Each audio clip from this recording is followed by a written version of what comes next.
Earth had collapsed as abruptly as a game server shutting down, and with it, all life began to fade away.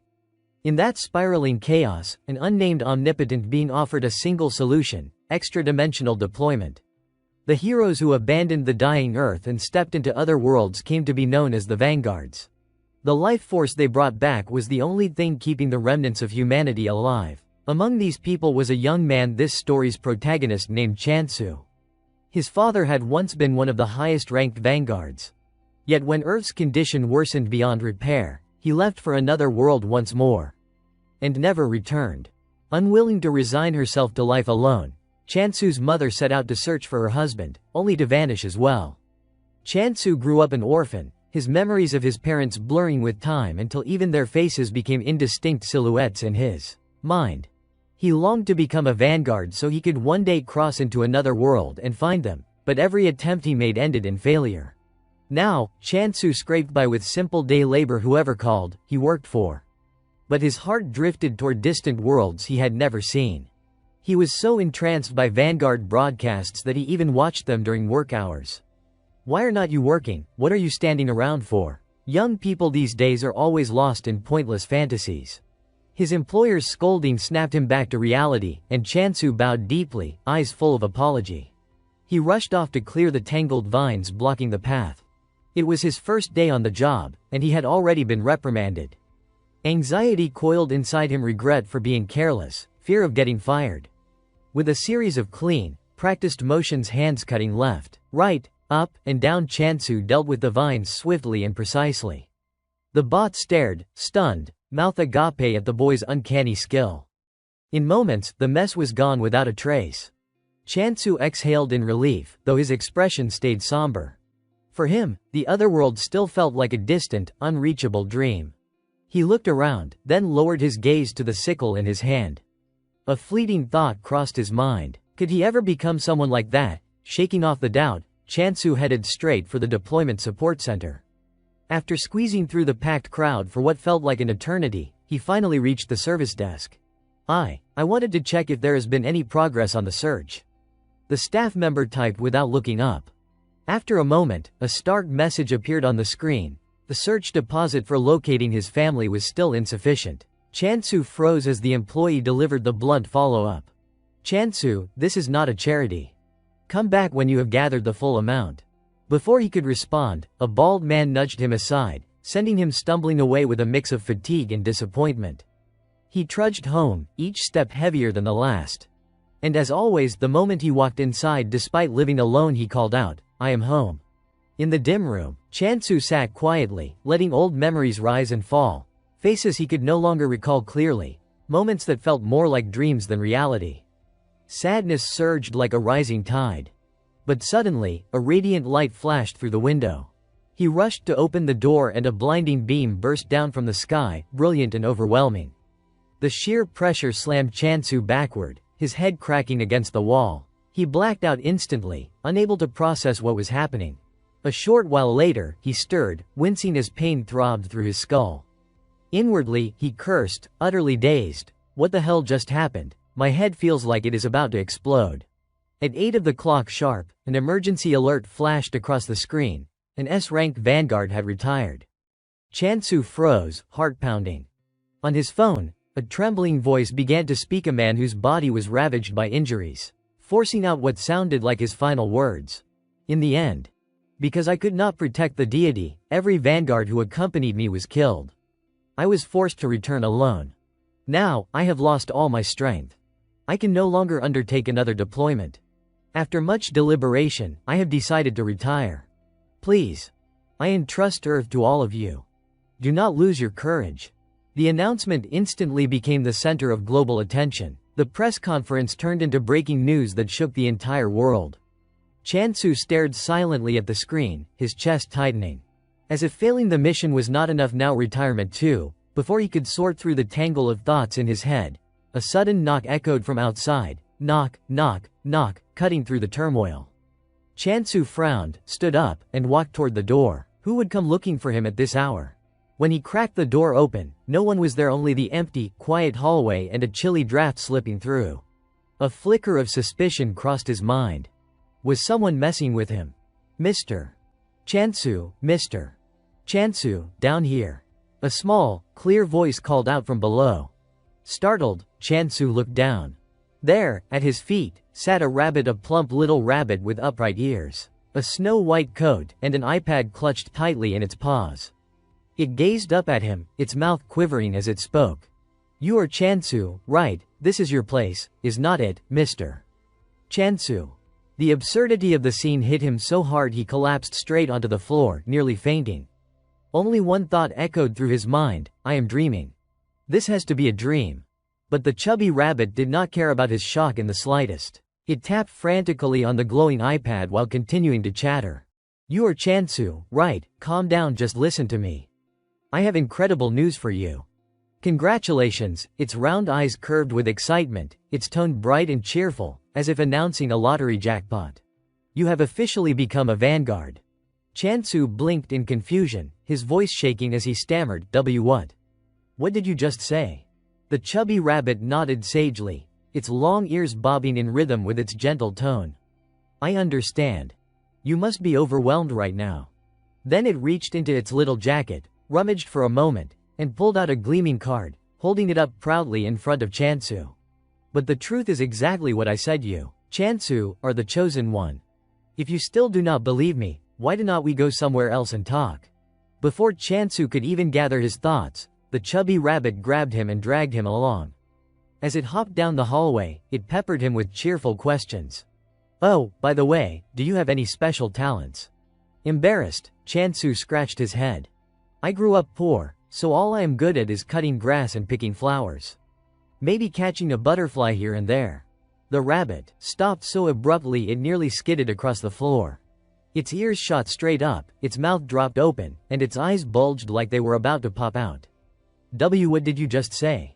It took several seconds before it managed to pull itself together. No problem. No problem at all. I am sure there is a reason for everything. You are still the chosen one, Mr. Chansu. So do not worry. Chansu scratched his head again, offering an awkward smile and a quiet thank you, though excitement churned uneasily in his chest. Never in his life had he imagined he would set foot inside a deployment center. At long last, his chance had come. A man and a rabbit stood before a massive, imposing door. Chansu inhaled deeply, grabbed the handle, and pulled with all his strength. Then he tried again. And again.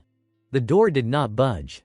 The chubby rabbit stared at him like he would lost his mind. What are you doing? The entrance is over here.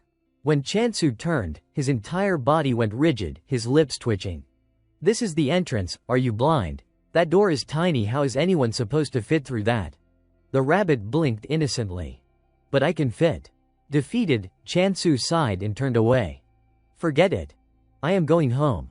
I knew it, I am being pranked. Behind him, the rabbit's voice echoed. Are you sure? You have already failed multiple times. You do not meet the transmission qualifications. Do you really think you will get another chance? Chansu's steps faltered. The rabbit quickly continued, its tone suddenly urgent. Do not misunderstand. It is just. It would be a shame if you walked away now. He frowned, hesitated for a few seconds, then driven by instinct or desperation turned back and followed the strange rabbit. Getting through the tiny door was another matter entirely. He had to crouch, twist, squeeze, and contort himself so awkwardly that his face scrunched up like he would just bitten into a chili pepper. In his imagination, the doorway to a deployment center should have been grand, holy, majestic, bathed in radiant light. But the moment he poked his head through the opening, a bright glow washed over him, and he found himself staring in disbelief. Inside was a clean, well-lit room that looked exactly like a normal government office. The chubby rabbit spun around with a beaming grin. There is a world that suits you perfectly. Chansu widened his eyes. Everyone has a world that suits them. The rabbit lifted the shiny card again, waving it like a magician presenting a trick. Of course. This belongs to the Cube World system. It is called Territory Conquest. Cube World, Chansu blurted out, startled. Seeing his reaction, the rabbit assumed he knew exactly what it meant, only to receive the most honest reply possible. I do not know what that is. The rabbit froze, mentally cursing him out, acting like he knew anything at all. After muttering to itself for a bit, it turned back to Chansu with a bright, innocent smile, as if nothing had happened.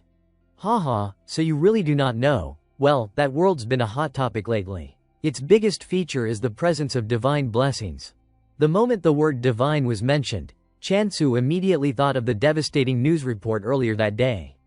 That injured man had been a devout follower of a deity just before everything fell apart. A faint unease stirred in Chansu's chest. Sensing it instantly, as if reading his thoughts, Fat Rabbit waved a paw dismissively.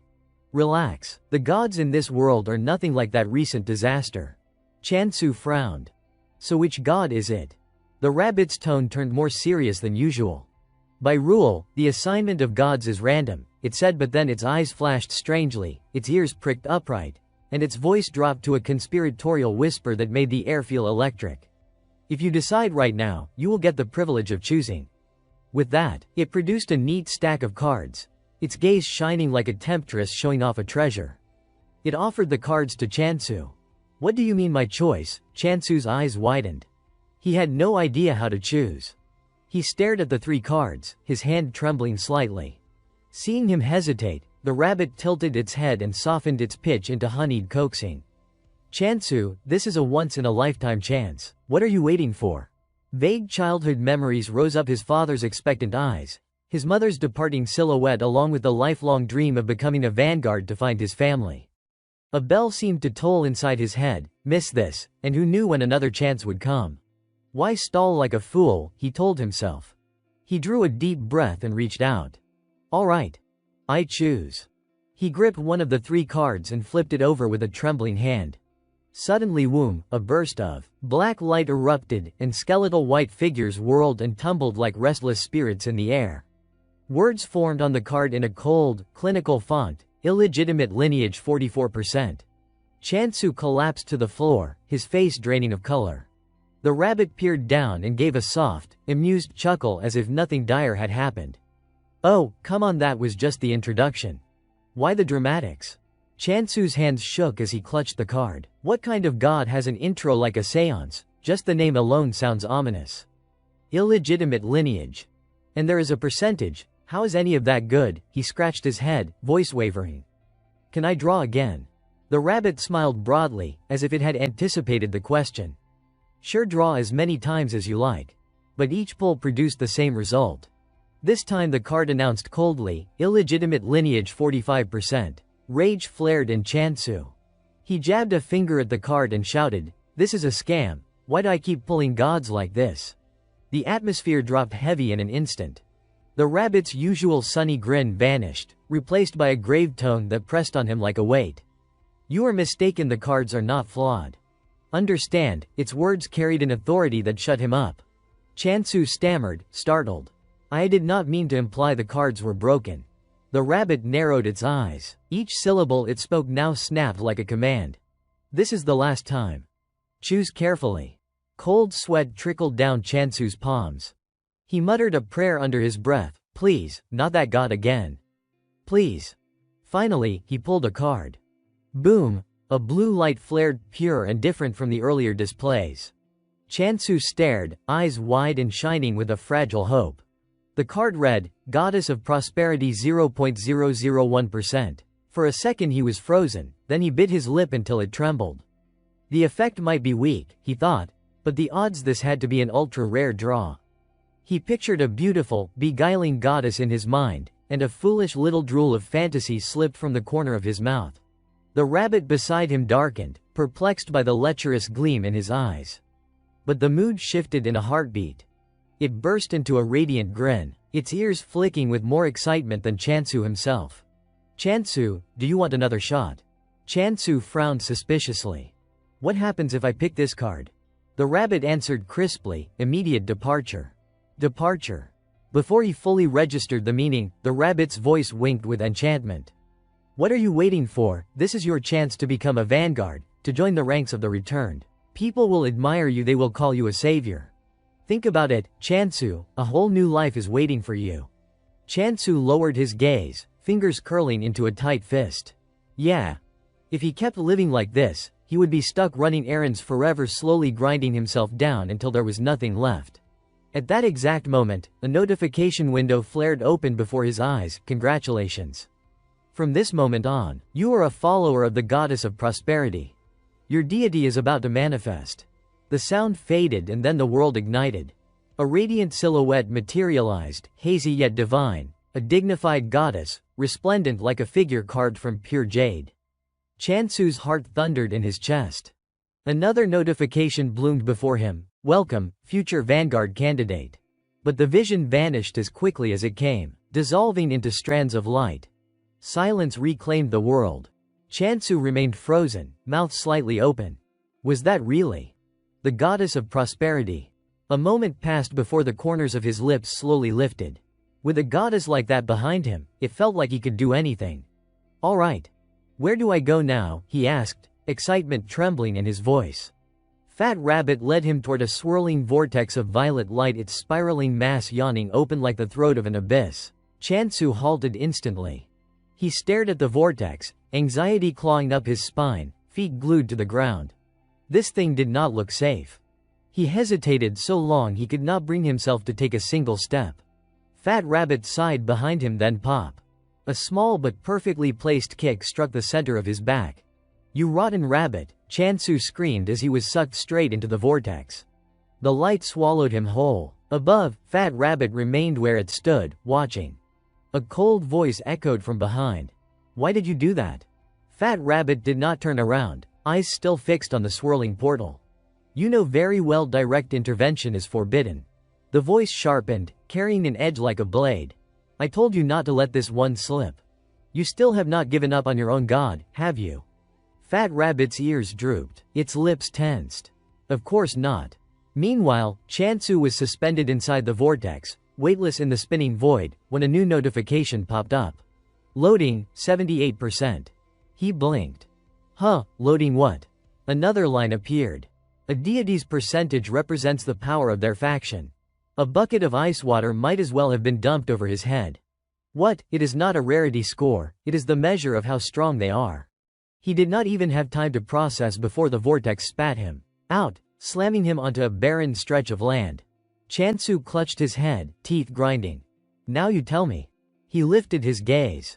The world around him was bleak: trees stripped bare, crumbling structures, cracked earth, sparse patches of brittle weeds, not a single soul in sight. He let out a laugh so strained it almost sounded like sobbing. "Ha! Ha! Damn it. I am dead for sure." Chansu glared at the desolate wasteland around him, then tilted his head back and groaned. "This is the goddess of prosperity's world. Seriously, what part of this rubble pile and dead grass is supposed to be prosperous?" He did not even get the chance to complain further before a crisp chime sounded behind him. A glowing notification window flickered to life, each line of text appearing sharp and bright. "Welcome to the cube world of territorial conquest. Oh, Chansu, you are the apostle of prosperity. Please conquer as much territory as possible by eating land." Chansu squinted at the message. "Do not tell me the place looks like this because the faction is weak. And what is with that typo? Do not tell me I really got sent to the bootleg version." Not wanting to stand around like an idiot in the middle of this wasteland, he decided to walk around scouting the place and hoping, just maybe, to catch a glimpse of the goddess. After wandering for a while, he stopped. At his feet, half buried in withered weeds, lay an old sickle, rusty, abandoned, forgotten. Chansu crouched down and picked it up, his hand tightening around the handle. A strange, familiar warmth stirred inside him. At least this was something he knew how to use. Right then, click. A faint sound came from behind him. Every hair on his body stood on end. A chill raced down his spine. Did I just hear a monster?" he whispered, throat dry. Gripping the sickle tighter, he psyched himself up. He could not die a pathetic death here, not before he even met his goddess. With the resolve of a desperate man, he raised the sickle, ready to strike first and fast. But just as the blade gleamed, he froze. Standing opposite him was not some terrifying creature, but a tiny hamster. A perfectly round, trembling, quivering little puffball whose eyes were glistening with tears as if pleading for mercy. Chansu stared blankly. This thing counts as a monster, it does not even look aggressive.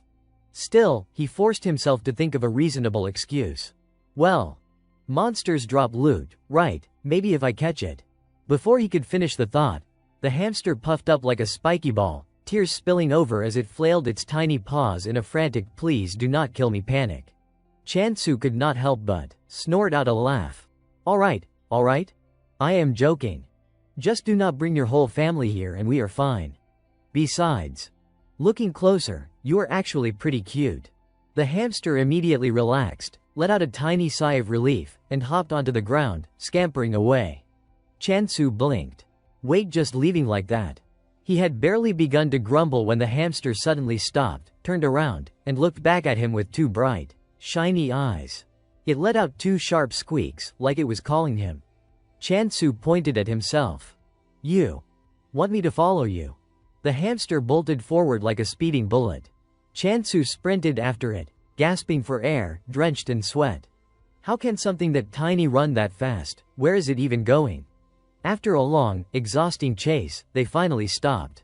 The sight before them made the hamster practically vibrate with joy, like it had discovered paradise.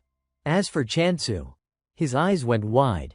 A small, crystal-clear stream trickled between the bleak stretches of wasteland, its water sparkling under the faint light. Not wasting a second, he grabbed his bottle and dipped it into the stream. He gulped down the water in huge swallows, cold, refreshing, life-saving. It spread through his body like he would just climbed out of hell into heaven. The hamster, not to be outdone, plunged its whole face into the stream, drinking so much that its belly ballooned outward. Chansu sat down on the patch of grass nearby, letting out a satisfied sigh. He glanced at the hamster. Hey, little guy, do you actually live here? This place does not look like somewhere a hamster should be living in. Do you know where the goddess is? The goddess of prosperity. The hamster could not care less. It plopped down and meticulously groomed its fur, shaking its tiny ears with complete disinterest in his questions. Chansu watched for a moment, then muttered under his breath, "Yep. Talking to you is definitely going to be a challenge." The little hamster suddenly let out a frantic series of squeaks, its tiny front paws pointing repeatedly in one direction. Chansu arched a brow. You want me to follow you again? With no better option, he trudged after it. After a long walk, he found himself standing before a massive tree. But instead of looking majestic and full of life, the tree was dying, its leaves yellow and falling in heaps, its branches shriveled and brittle. Only its enormous trunk remained, towering like some ancient ruin. Chansu could not help muttering, "Big tree, sure. But it looks just as wilted as everything back on Earth." He reached out to touch it, then crack. Startled, he looked down. Under his foot was some sort of root. Something that looked suspiciously like a ginseng root, complete with a clear imprint of his shoe pressed across it. Is this ginseng?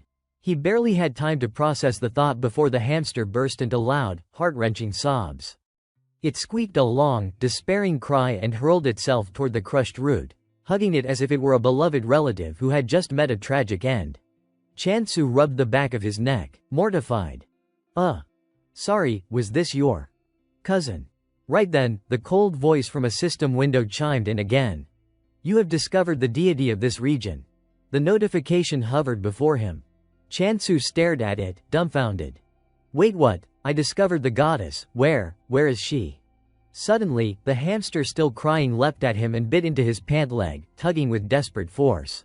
He scooped it up without thinking, but the hamster thrashed wildly in his hands, eyes bloodshot with fury. "I am busy right now." "Okay, I will play with you later," Chansu said. The hamster panicked, immediately pointing toward the ginseng root. Then it pressed its little paws together over its chest, striking a solemn pose like some divine being at prayer. In the next second, all four of its limbs shot stiff. Its body jerked, its face turned purple, and it collapsed lifelessly on the spot. Chansu froze. He watched every exaggerated movement, and his complexion drained of color. Slowly, trembling, his gaze dropped to the shriveled ginseng root lying on the ground, the same one with his footprint stamped into it. His voice cracked. Do not tell me. That withered root was the deity." There it lay abandoned, its dull surface bruised by the tread of his shoe. A few dry leaves scattered around it like a pitiful funeral offering. Chansu stared at it, face growing paler by the second, lips twitching uncontrollably. "No way. My goddess of prosperity, there is no way she is a dried-up ginseng root." Right then, the root flickered just barely with a faint green glow. A thunderclap seemed to explode inside his mind. His heart pounded wildly. That green light. What is that? It has to be a mistake. It must be a mistake. But no matter how he looked at it, it was just a ginseng root. His mind flashed back to the graceful, radiant figure of the prosperity goddess he would seen before, divine, resplendent, overflowing with blessing. Compared to that image, this dried weed on the ground was not even in the same universe. Chansu squinted through the magnifying lens on the notification window. And at the bottom of the illustration, in small print, were the words, "Image for reference only." In that instant, his world collapsed. He fell to his knees beside the ginseng root, clutching his head, looking utterly shattered. So all the territory capture numbers, all those percentage values. They had been hints the whole time. Thinking back, the percentage had ticked upward ever since he drew the card. He would naively assumed it was a display glitch. But the truth was tied to his territory expanding. The root and the goddess were weakening because his domain had shrunk. The more he remembered, the more violently he trembled. That card had been appearing so often that he would never imagined it was anything special. He looked again at the prosperity goddess's percentage gauge. And suddenly, everything made sense. She ended up like this because her territory had diminished. A cold jolt shot down his spine. The goddess crushed under his foot still had not woken up. No way. No way, I just killed a deity by accident, right? Panic exploded inside him. Frantic, he dug into his bag and pulled out his only remaining bottle of water, hands shaking so badly he nearly dropped it. He poured the entire contents over the ginseng root.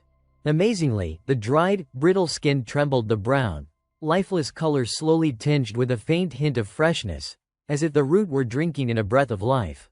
Eyes wide, Chansu poured more water, desperately trying to save whatever divine being he might have trampled. Beside him, the hamster covered its face with its paws, trembling violently. It squeaked a mournful, horrified cry, as though witnessing a catastrophe of cosmic proportions. Chansu, oblivious to the drama, continued watering with frantic enthusiasm. Meanwhile, from the ginseng root came a series of faint, quivering thoughts. So cool. Is this rain? It has been so long since I last drank water. Feels nice. Hold on. This rain is a bit too much. Okay. Enough. Stop. If you keep going, I am going to drown. Seriously, I am going to die again. The ginseng root shuddered, and slowly finally opened a pair of weary eyes. It looked less like a resurrected deity and more like someone who had barely survived drowning. Chansu and the little hamster lit up the moment they saw the root move, their faces brightening as if someone had switched on a light inside them. Placing one hand solemnly over his chest, Chansu bowed a full 45 degrees, his voice reverent. "Greetings, my lady. I am O Chansu, apostle of prosperity." When he lifted his eyes to behold his deity, all he saw was a wilted ginseng root lying there listlessly, too exhausted to even twitch. Chansu held out his empty hands, smiling with the kind of expression that was so close to crying it was hard to tell the difference. He looked utterly lost, unsure what to do next. Right then, a system notification window popped up in front of him. "Use your skill to become stronger." Chansu swiped through the panel, and a genuine gasp left his chest. So I actually have my own skills. Blessing of Prosperity displayed no description at all, but just the name alone made it obvious, something that boosted harvests, promoted growth, increased abundance. But then, right beneath Blessing of Prosperity, a new line appeared. Beheading. Chansu's eyes bulged. His heart nearly rocketed out of his chest. Beheading. That kind of beheading. Against his will, a grotesque image surfaced in his mind: wealthy men having their heads harvested by a serene goddess, who considered it a form of prosperous living. The thought sent a wave of cold sweat rolling down his forehead. She is the goddess of fertility, why would she give me something so brutal? Hands trembling, he stared at the ginseng root and stammered, My lady, this beheading skill. It does not mean what I think it means, right?" The ginseng root remained silent for a moment. Then slowly, very slowly, it raised one crooked branch, tracing it decisively across its neck. The gesture was unmistakable. "My apostle, proceed." Chansu's voice cracked as he pointed at himself, forcing out every word. You mean, you want me to behead something?" The ginseng root folded its twiggy arms and nodded with absolute conviction. Chansu stood frozen, his mind unraveling into a tangled knot. Technically, a goddess of prosperity was tied to agriculture. And agriculture did involve livestock, meat processing, butchering. So in that sense, a beheading skill was not completely ridiculous. Disturbing, yes, but not illogical. As that thought flickered through him, Chansu slowly turned his head. Behind him, the hamster was happily bouncing around, its chubby body wobbling from side to side in pure delight. Completely carefree. Completely unaware. Because from behind, a chilling, murderous gaze had already settled silently upon it, locking onto it as though marking the next sacrifice. The little hamster shuddered the moment it sensed killing intent. When it turned around, the sight it saw nearly stopped its tiny heart. Chansu was raising his sickle overhead, poised to deliver a rapid, merciless strike. The hamster shrieked a desperate, high-pitched chit, and twisted its small body aside just in time. Tears streamed down its furry cheeks as it bolted toward the ginseng root, hiding behind it with every bit of strength its trembling body could muster. Chansu advanced step by step, shadows swallowing his expression. The hamster clung to the ginseng root, squeaking hysterically, eyes wide with raw terror. But just as Chansu closed the distance, only a single step left, both the hamster and the ginseng root suddenly stiffened. Their horrified gazes were not fixed on him. They were staring past him. A cold wave crawled up Chansu's spine. His instincts screamed. He spun around and came face to face with a massive, blackened foot slamming into the ground. Thick, foul liquid dripped from it in slow, nauseating globs, and a stench so rotten it stabbed straight into his nose. Chansu froze, the sickle trembling in his grip.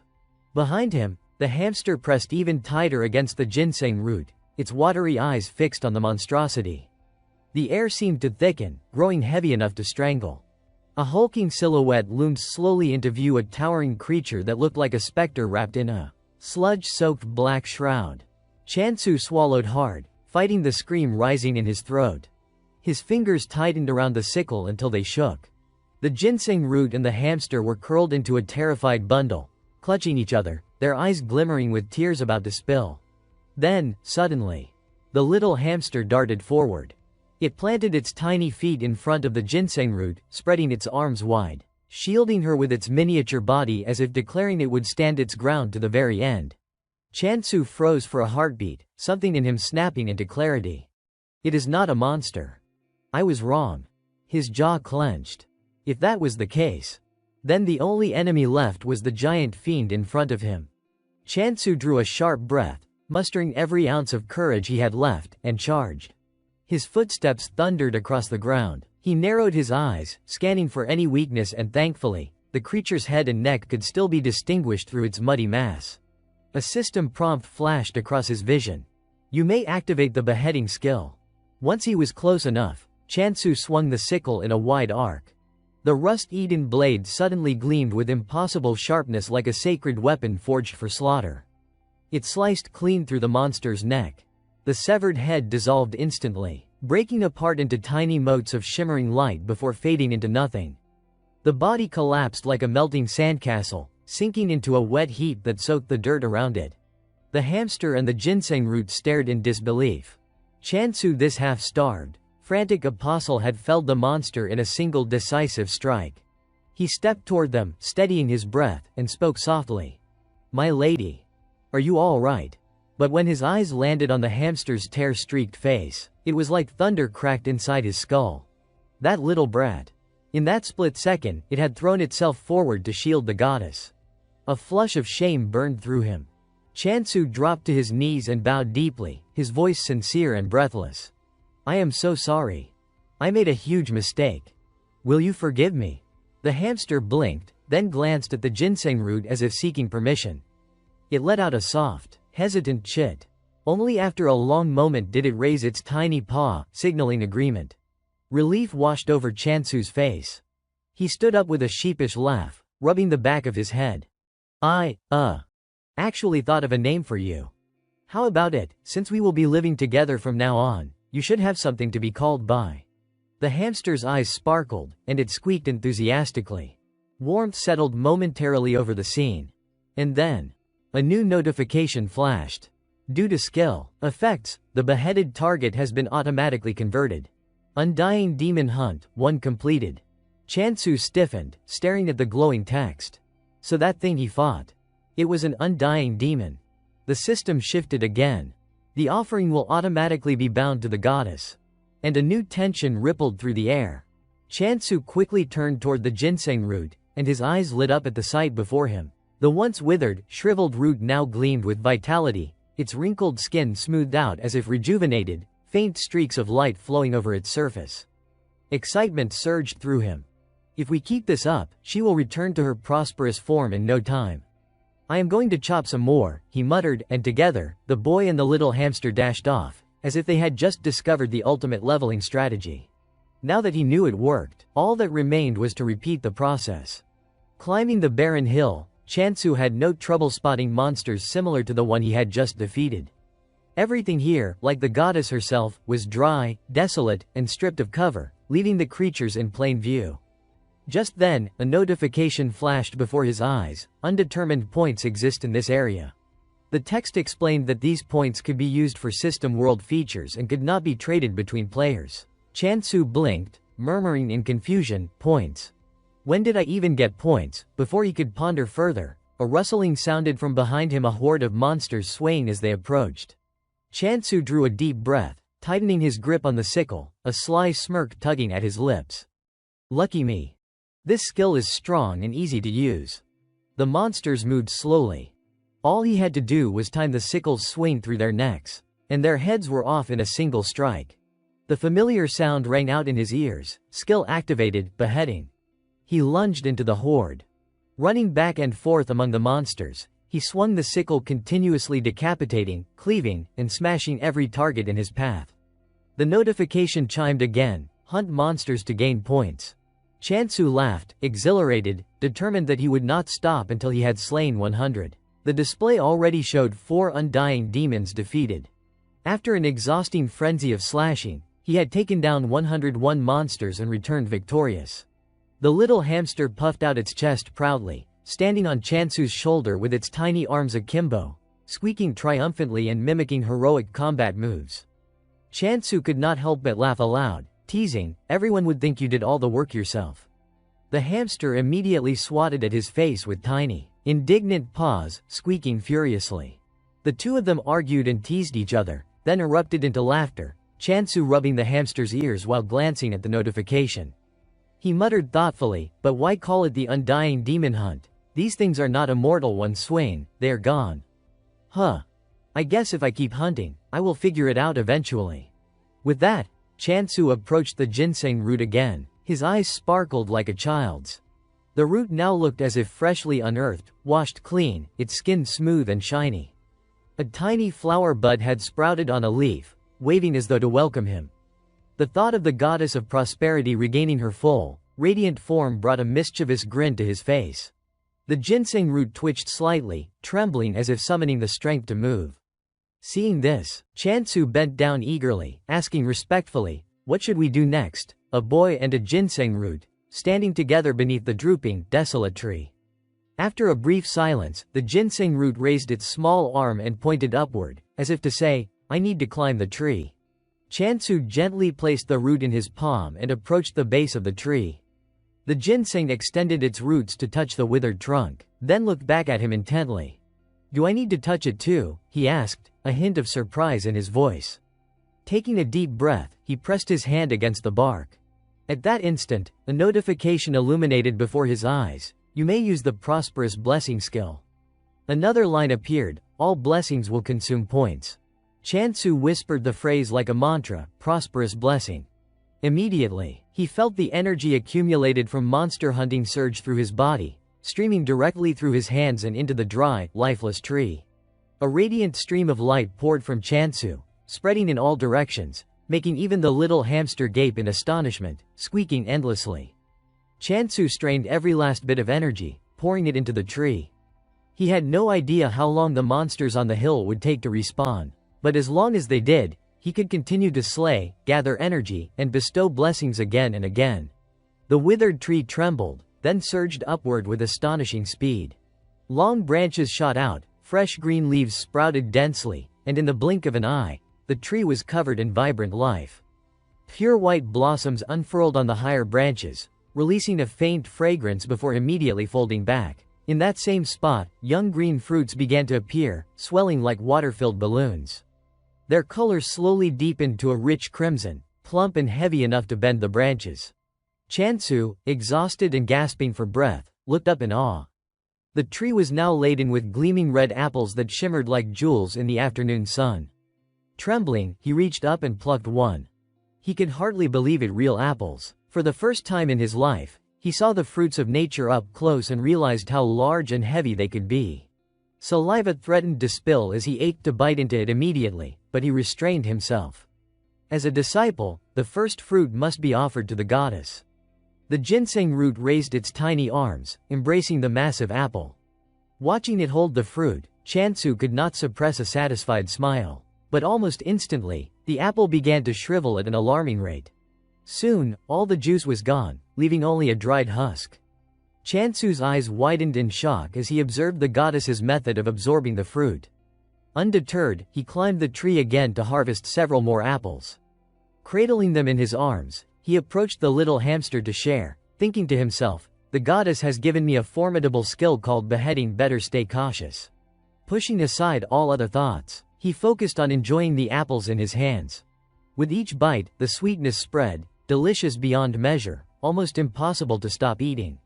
Watching his devoted follower eagerly munching the fruit, the goddess of prosperity reflected, "What kind of monster is this? In just one day, he has hunted monsters and revived a massive tree in an instant. Where did this bizarre boy even come from?" Prosperity, the goddess in charge of food and agriculture, had once been a formidable force, presiding over countless high-quality agricultural products. But when disaster began consuming the other factions, prosperity was forced to flee before that overwhelming power. To survive, she abandoned her commercial endeavors and turned to monster hunting. Naturally, the prosperity faction, ill-suited for combat, could not win a single battle. In desperation, she converted her basic harvest skill into beheading, but by then the prosperity faction had already teetered on the brink of extinction. Beheading was never meant as an offensive skill to slay monsters. It was designed to collect the heads of already dead beasts or monsters. Fighting simply was not prosperity's forte, so this was all she could do. Of course, if someone possessed sufficient strength, it was not entirely impossible to use it offensively. Suddenly, Chansu rose, holding his sickle, interrupting the goddess's thoughts. When she saw him raise the sickle and glance toward her, she flinched, then heard him laugh cheerfully, declaring he wanted to pick more apples. Sweat poured from her, and she forced a wry smile, thinking, "Why has a child like this come to me?" Whatever the reason, from now on, this child belonged to her. As Chansu climbed down, the goddess, in her ginseng form, hastily twisted her twin roots around his legs, clutching him tightly. "I won't give him to anyone else." Chansu instinctively sensed it. The goddess in her ginseng form had wrapped her roots tightly around his legs. A chilling thought flashed through his mind. Could she be trying to draw all his life energy? The sky took on the golden hue of sunset. Chansu, carrying a basket of apples on his back, slowly made his way toward the ruined castle. In his hands, the tiny ginseng had fallen into a deep, peaceful sleep. Carefully, he placed it on a flat stone, not wanting to wake it. Then, he gently poked the plump cheeks of the little hamster beside him, smiling tenderly. "You have worked hard today." The little hamster immediately resisted, squeaking in protest as if scolding him. Suddenly, a distinct rattle sounded from its stomach, startling both Chansu and the hamster. Meanwhile, the ginseng remained sound asleep, undisturbed. Not wanting to wake it, Chansu carefully placed the hamster on his shoulder and moved along quickly.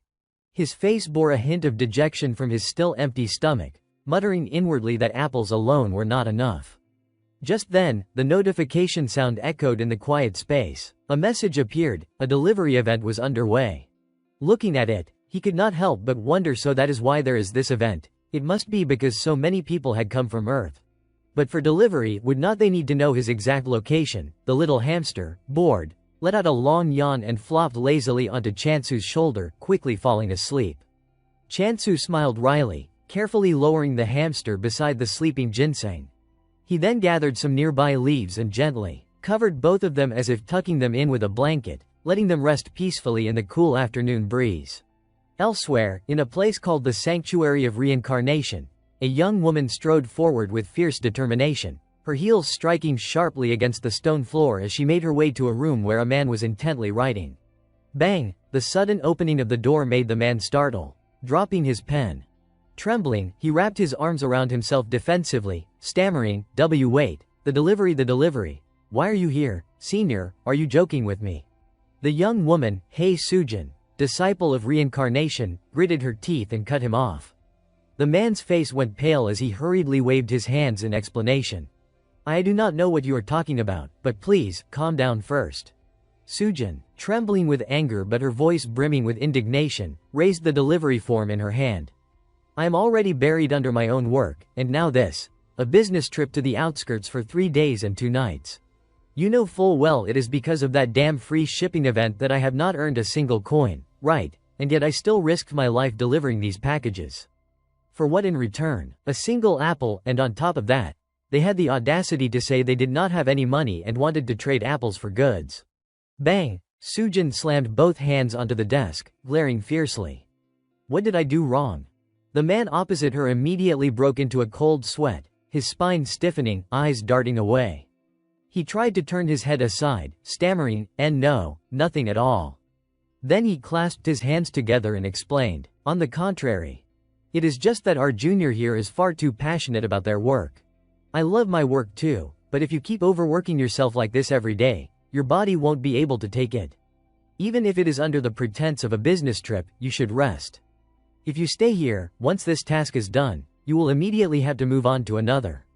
Go clear your head or something." Sujin, unwilling to yield, argued, "I know it is because no one else wanted to take this trip, do not forget that." The man scratched his head sheepishly at being caught out, quickly guiding Sujin toward the door with his hands, adding, "Maybe you will get lucky and stumble upon a hidden territory along the way. Be careful." Sujin let out a long, helpless sigh. "Fine, I am going." "Off you go then." As she moved, her fingers swiftly swiped across the task list on the display screen. "Why is the order list so endless?" she muttered, brow furrowed, lips twitching. If she was heading into a restricted area, she needed to prepare thoroughly in advance. Her fingers clenched into fists. Taking a deep, resolute breath, determination and fatigue flickered in her eyes. She hoped this trip would not be in vain. Meanwhile, under a bright, clear sky with drifting white clouds, Chansu played hide and seek with the little hamster, surrounded by baskets brimming with bright red apples. The hamster hid behind a large apple, nibbling happily, squeaking in delight. "Bet you can't catch me."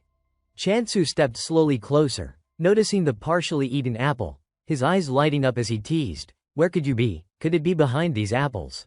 The little hamster froze in shock, covering its mouth with its tiny paws, too startled to move, but ultimately, Chansu caught it. He laughed, hoisting the hamster up and pressing its plump cheeks in his hands, before his expression turned serious. "I will remind you, these apples are not for eating, they're for delivery. If you keep this up, what am I supposed to do at today's meeting?" The ginseng sat perched on a nearby rock, nodding in agreement with its round, tiny head. Chansu sighed softly, not wanting their first meeting to leave a bad impression. Based on the information he had from registering to receive deliveries, the world truly lived up to its name. Different territories were divided into blocks.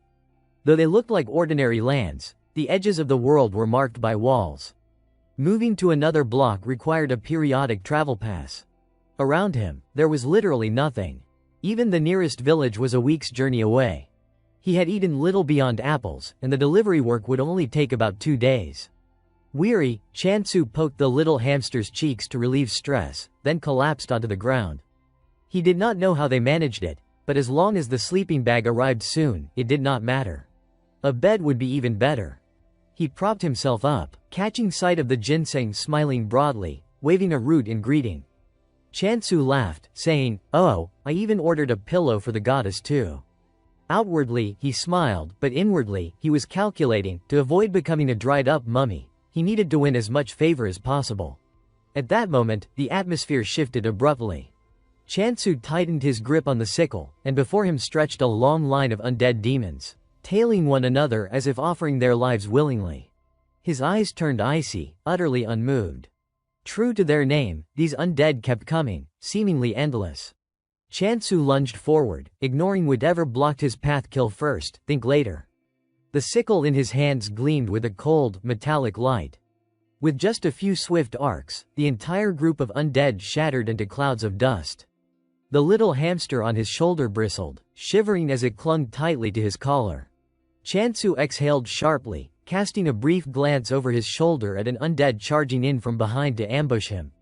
Just as it lunged, he leaned sideways, evading it cleanly. Of course, he realized their movements had become faster. Gritting his teeth, his gaze grew even colder. Did these monsters have the ability to level up like skills, no matter how they adapted or changed? Chansu remained unshaken. He surged forward again, swinging his sickle in wide, slicing arcs, silver light tearing through the air like blades. In the blink of an eye, the entire pack of undead exploded into dust, fragments scattering in all directions. Chansu stood there, breathing evenly, his eyes sharp and unwavering, completely unaware that another pair of eyes had been watching him all this time. High above, suspended in the sky by the faint glow of winged shoes, Sujin, the disciple of reincarnation, stood with her arms crossed. She gazed down at the scene below, her eyes wide, utterly stunned. "This is insane," she murmured, her heartbeat briefly faltering. "What on earth is that?" Undead demons were the primary hunting targets because they granted far more points than ordinary monsters. Naturally, no matter how many times they were slain, they resurrected the next day, each time stronger than before. People soon realized that these creatures would pursue you even if you moved to a different sector. Worse yet, they left a curse on their victims, ultimately driving them to ruin. Naturally, everyone else avoided them. But Chansu continued swinging his sickle, each arc smooth and unhesitating. The scene did not resemble a battle so much as a farmer leisurely harvesting his crops. Hei Sujin had never in her life witnessed such an extreme mastery of swordsmanship. Swallowing hard, she thought, could he really be a swordmaster? But if he were, why would such a prodigy waste time on a trivial task like picking apples? Better not to provoke him. After a while, as Chansu fought, a notification popped up before his eyes. A rush of excitement surged. He gained points, and the rate increased from 5% to 10%. Clenching his fists, he felt satisfied. Each apple's blessing cost 1,000 points, so today he could manage 100 apples without issue. He cast a glance toward the temple, pondering why it existed in a place like this. Perhaps it was in a special sector. Suddenly, a figure appeared behind him, interrupting his thoughts. He saw a girl bow slightly, apologizing politely, "Sorry, sir." Then she straightened and smiled brightly, "It is a pleasure to meet you. I am Hei Sujin from the Transport Trading Company. Your order has arrived." Chansu's face lit up, and he eagerly shook her hand, surprised. "Oh, how did you find me so quickly? Ah, ha. Well, you are quite noticeable," she replied. Though she greeted him warmly, Sujin could not forget the sight of him casually decapitating the undead just moments ago. She remained vigilant. Suddenly, her gaze landed on a tiny ball of fur perched on Chansu's shoulder. Instantly, her mind flooded with mischievous thoughts. "I want to touch it. Squeeze it. Pet it." Seeing her face flush with desire, the little hamster froze, hiding behind him. Even while accompanying the man, her thoughts kept circling back to that tiny creature. The two of them reached the baskets of apples, but Sujin's focus remained on the little hamster. A gentle breeze carried the sweet aroma of the apples directly to her nose. They truly smelled delicious, did not they? Indeed, the fruit had grown superbly, ripe and luscious. Taking a few steps closer, Sujin stopped beneath an apple tree. The tree soared high, its branches heavy with massive, brilliantly colored apples, each nearly the size of a cantaloupe, not 3 or 4 times but 5 times larger than a normal apple. Seeing her astonished, Chansu asked with a smile, "Do you want to try one?" "Yes." "Really, I can taste one," Sujin asked, taking the fruit. She immediately felt its weight pressing down in her hand. The apple was fully ripe, juicy, and dense. She bit into it, and a crisp snap echoed, followed by a burst of juice flooding her mouth. The sweetness was overwhelming, astonishing even, but what impressed her most was the perfect balance of flavors. As she chewed, she could not stop calculating in her mind, how should she price these? At least 50,000 if marketed strategically, maybe even aiming for 100,000 yen. By the time the apple in her hand was more than half eaten, Sujin had finished her calculations. The customer, "Oh, Chansu, selling these at 2,000 gold each would be absurd." Chansu scratched his head with a sheepish grin. "Too expensive, maybe they should be cheaper in the shop." "How much then?" Sujin held up 2 fingers, and Chansu stared at them, slightly bewildered. 20,000, that seemed high. Gritting her teeth, Sujin steeled herself to speak. "At the very least, each apple should sell for 20,000 gold to reflect its true value." Chansu's eyes widened in astonishment. Seeing his naive expression, a spark of ambition flickered in Sujin's mind. But when she looked at the heavily laden apple tree, she restrained herself. Honestly, each apple seemed worth at least 30,000 gold. So expensive, Sujin decided to lay all her cards on the table. Compared with a risky tug-of-war, a long-term trade based on trust would be far better. And besides, life only comes once. Chansu still could not believe it. "Is not it just an apple?" he asked, fearing he would misheard. Sujin picked up an apple to explain, "This is the first time I have ever tasted a fruit this exquisite. Over all this time, I have tried every fruit from around the world. I truly believe this apple is more valuable than any other specialty product." She then pulled out a contract and continued, "So for now, let us price it at 20,000 gold per apple, and I would like to settle the remainder through a formal contract. What do you think?" Chansu took the pen, silently reading through the agreement. After a moment of thought, he smiled. "All right, but let us do it this way." Sujin reread the contract, eyes widening. "I think you made a mistake. The percentage we receive has increased." Chansu beamed. "That is because I want to do business with a trustworthy person long term, and you honestly told me the true value of the apples, did not you?" Seeing him extend his hand, Sujin felt a mix of surprise and helplessness, then smiled. "Thank you so much for signing. Now I will hand over what you ordered." She pulled each item from Chansu's backpack. "Here are the seeds, food supplies, and cooking tools you requested. And this is an egg of a companion beast, a gift from the transport trading company to commemorate our deal. Perhaps it will help with your farming," she added. Chansu took the egg, while the little hamster peered down curiously. Sujin continued, "The more points you channel into the blessing, the stronger the companion beast that hatches. But be careful, too much force could crack the egg. I recommend stopping when the egg starts to tremble violently. By the way, could you tell me about apple yield and future harvest times?" Chansu replied that he planned to plant other crops as well, estimating about 50 apples per day. They then coordinated schedules, quantities, and future delivery cycles. After adjusting all the other details, their first deal was officially complete. The ginseng root clutched the pillow tightly, refusing to let go. Chansu chuckled at the sight, selling just 1 batch of apples and already feeling this rich, all thanks to that goddess. Suddenly, the ginseng root moved. Not understanding where it wanted to go, Chansu followed and saw it head straight into the bird's nest, clutching an egg.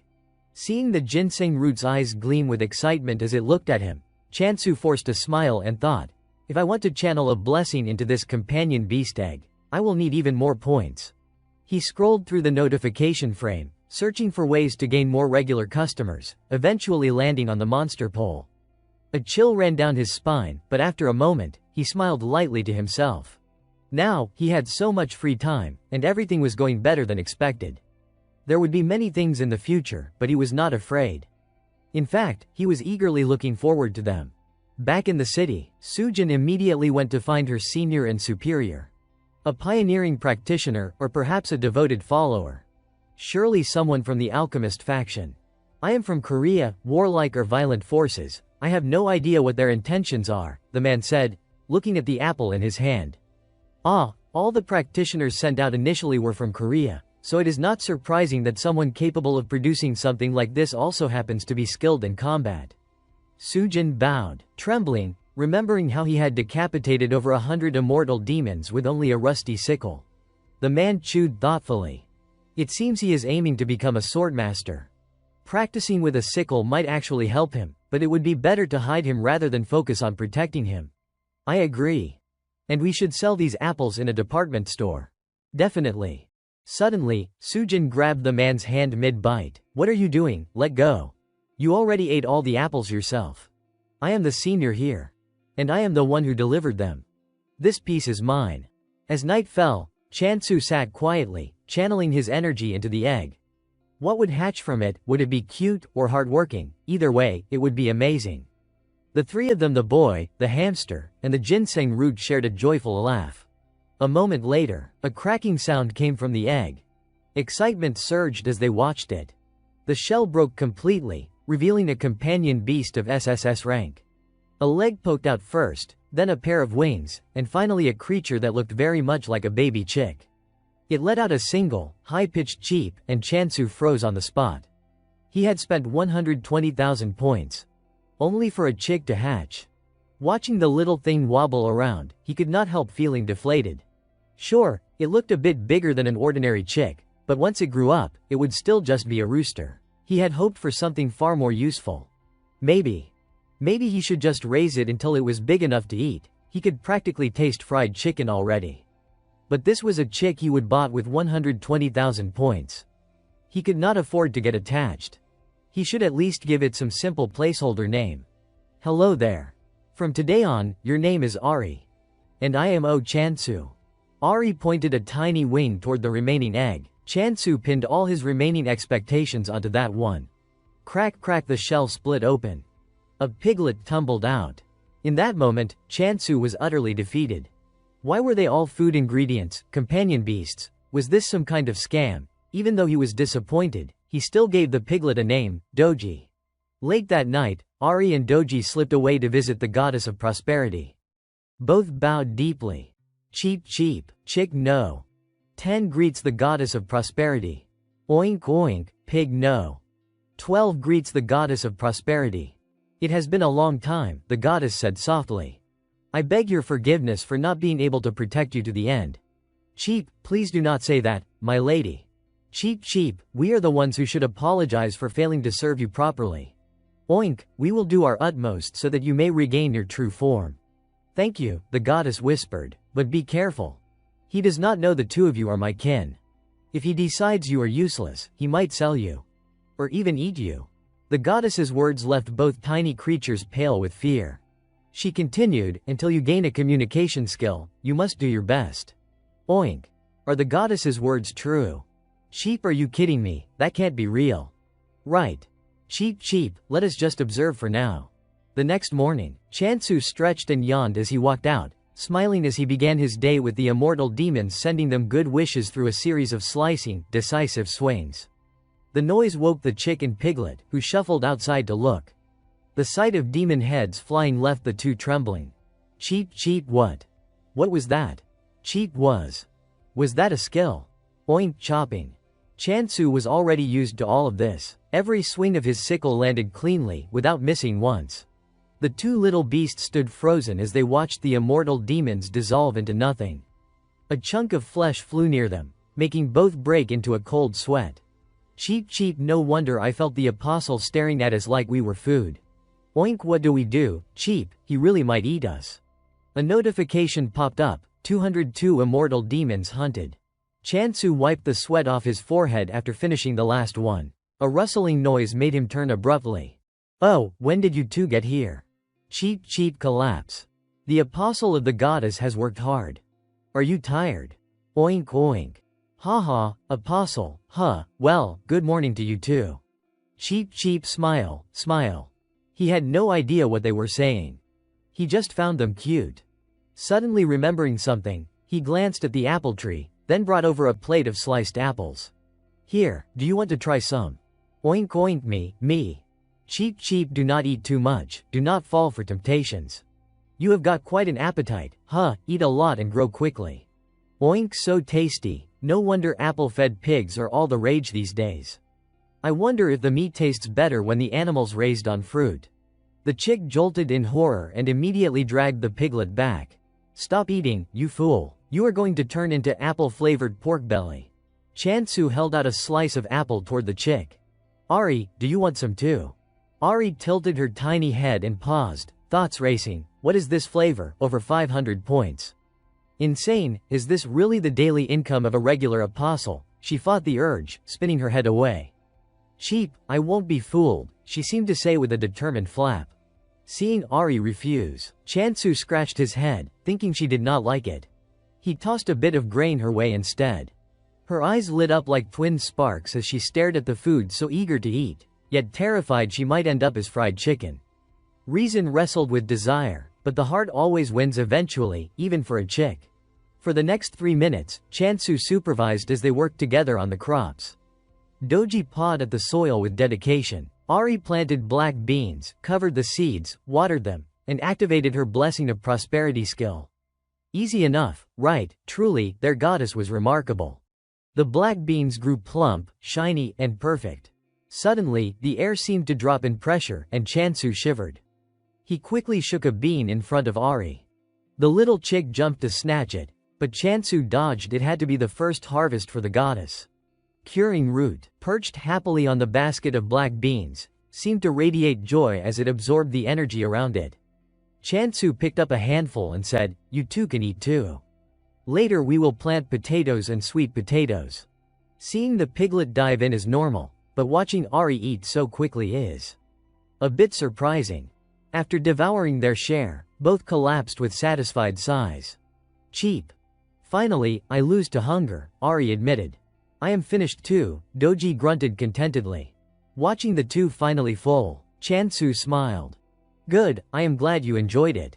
Now let us hurry and plant more crops so you can eat again." Suddenly, he remembered, today was apple selling day. A flicker of worry crossed his mind. Would they sell well? At the trade center, the man at the counter scrolled through the information, glancing down at the crowd below. Many customers were gathered, but no one dared to buy. The imperial apples sat atop their display, dusted with golden powder, while winter feathers sold below for 200,000 gold. Though the apples were arrogantly titled imperial and wrapped luxuriously, the exorbitant price seemed to irritate everyone. The man paused, perplexed, trying to think of a way to advertise their flavor without offering tastings. Suddenly, a voice rang out, "Thank you, valued customer." Confused by the sudden commotion, he hurried to ask a staff member, only to learn that the apples had completely sold out. Not a single one remained on the table. The buyer who had cleared them all was a man of some renown, Rohan. Hearing the name, the man could hardly believe it, shouting in shock. Rohan, a pioneer of extreme training methods and an unprecedented master swordsman, had bought their apples. This was sensational news. Although it had quickly become a hot topic, Rohan, the embodiment of perseverance, was famously known to have eaten these very apples while training to become a master swordsman. Netizens buzzed with excitement. "The food I have always used during training is finally available on the market." The news left the man at the counter wringing his hands in frustration, shouting in outrage, "How can you people post articles like this?" Countless calls flooded in, all to verify the story. He explained over and over, yet no one seemed willing to believe him. The phone rang again, and his face darkened as he reluctantly picked up. Hearing the caller calmly request hundreds of crates of apples without prior notice, he nearly lost his mind. He roared, "This is not something that can be done easily." It had been a week since Chansu set foot in this new world, and in that short time, he had already built a comfortable life. Today, however, was a busy day. "Now that they have eaten, I should probably get ready too," he muttered to himself. The stove was prepped, ingredients laid out neatly, a plate of potatoes, sweet potatoes, and everything else needed for cooking. Chansu held a sweet potato in one hand and a regular potato in the other, his face lighting up with excitement. "Ha, these are just as good as the apples." He quickly peeled the potatoes, slicing them evenly before tossing them onto a high flame to begin stir-frying. Doji, the piglet, trotted over, squealing and pointing at a wet patch of soil. Chansu crouched down to inspect and realized it was covered in the piglet's saliva. "This is not for you guys, you just finished eating," he said. Doji's eyes sparkled with pleading innocence, and Chansu could not resist. He gave the piglet another bite. From a distance, Sujin approached. "Customer O Chansu." "Oh, you are here already." Upon seeing her, all three creatures ducked low, trying to hide the ginseng behind them. Sujin ignored them, rummaging through her bag. "I have good news for you. Want to hear it?" She pulled out a statistical chart and held it up. "Do not be surprised. Every single apple sold for 200,000 gold and has been completely sold out for 2 consecutive days." Chansu scratched his head, wide-eyed. 200,000 gold per apple, and sold out 2 days in a row. Sujin exhaled with pride. "Unbelievable, right, but it is true. There are not even enough apples left to sell." Chansu thought back to Earth, where apples sold for around 990 gold. And yet here, prices were astronomical. Only the wealthiest buyers could afford them. He bent down to examine the numbers, calculating quickly. With his share at about 30%, that meant he earned 60,000 gold per apple. If he sold 50 apples a day, that added up to 3 million gold daily. Annual income, 1 billion gold. Imagining that staggering sum, Chansu could not help but laugh, a deep, hearty laugh. What could be more exhilarating than suddenly becoming rich? The happiness spread through him as he thought about it. With that kind of money, he would finally have the means to start searching for his parents. Chansu looked at Sujin and spoke slowly. The commission fees at the trade center must be quite high, right? You brought me a valuable product, so I will do my best to negotiate and reduce your fees. I do not want you to feel discouraged. Then, getting straight to the point, he asked, how long do you think the fame of the imperial apples will last? I know it is popular now, but we can't expect it to sell for 200,000 gold forever. Sujin responded seriously, I understand your concern.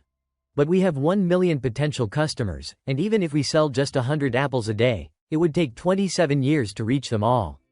During that time, we will definitely build a stable base of regular buyers. What? 1 million potential customers? Chansu's eyes went wide. By Earth standards, that was a staggering number. Sujin, however, explained calmly, the current market size is roughly equivalent to China. You really do not need to worry. After clarifying that, she suddenly grabbed Chansu's hand, her voice filled with eager anticipation. So, Mr. Oh Chansu, do you plan to increase apple production? Chansu pulled his hand back, giving a sheepish smile. Ah, well, for now my other crops have grown too. Would you like to try them? They are just as delicious as the apples. At this, Sujin's eyes lit up like stars, and she grabbed his hand again, almost impatiently.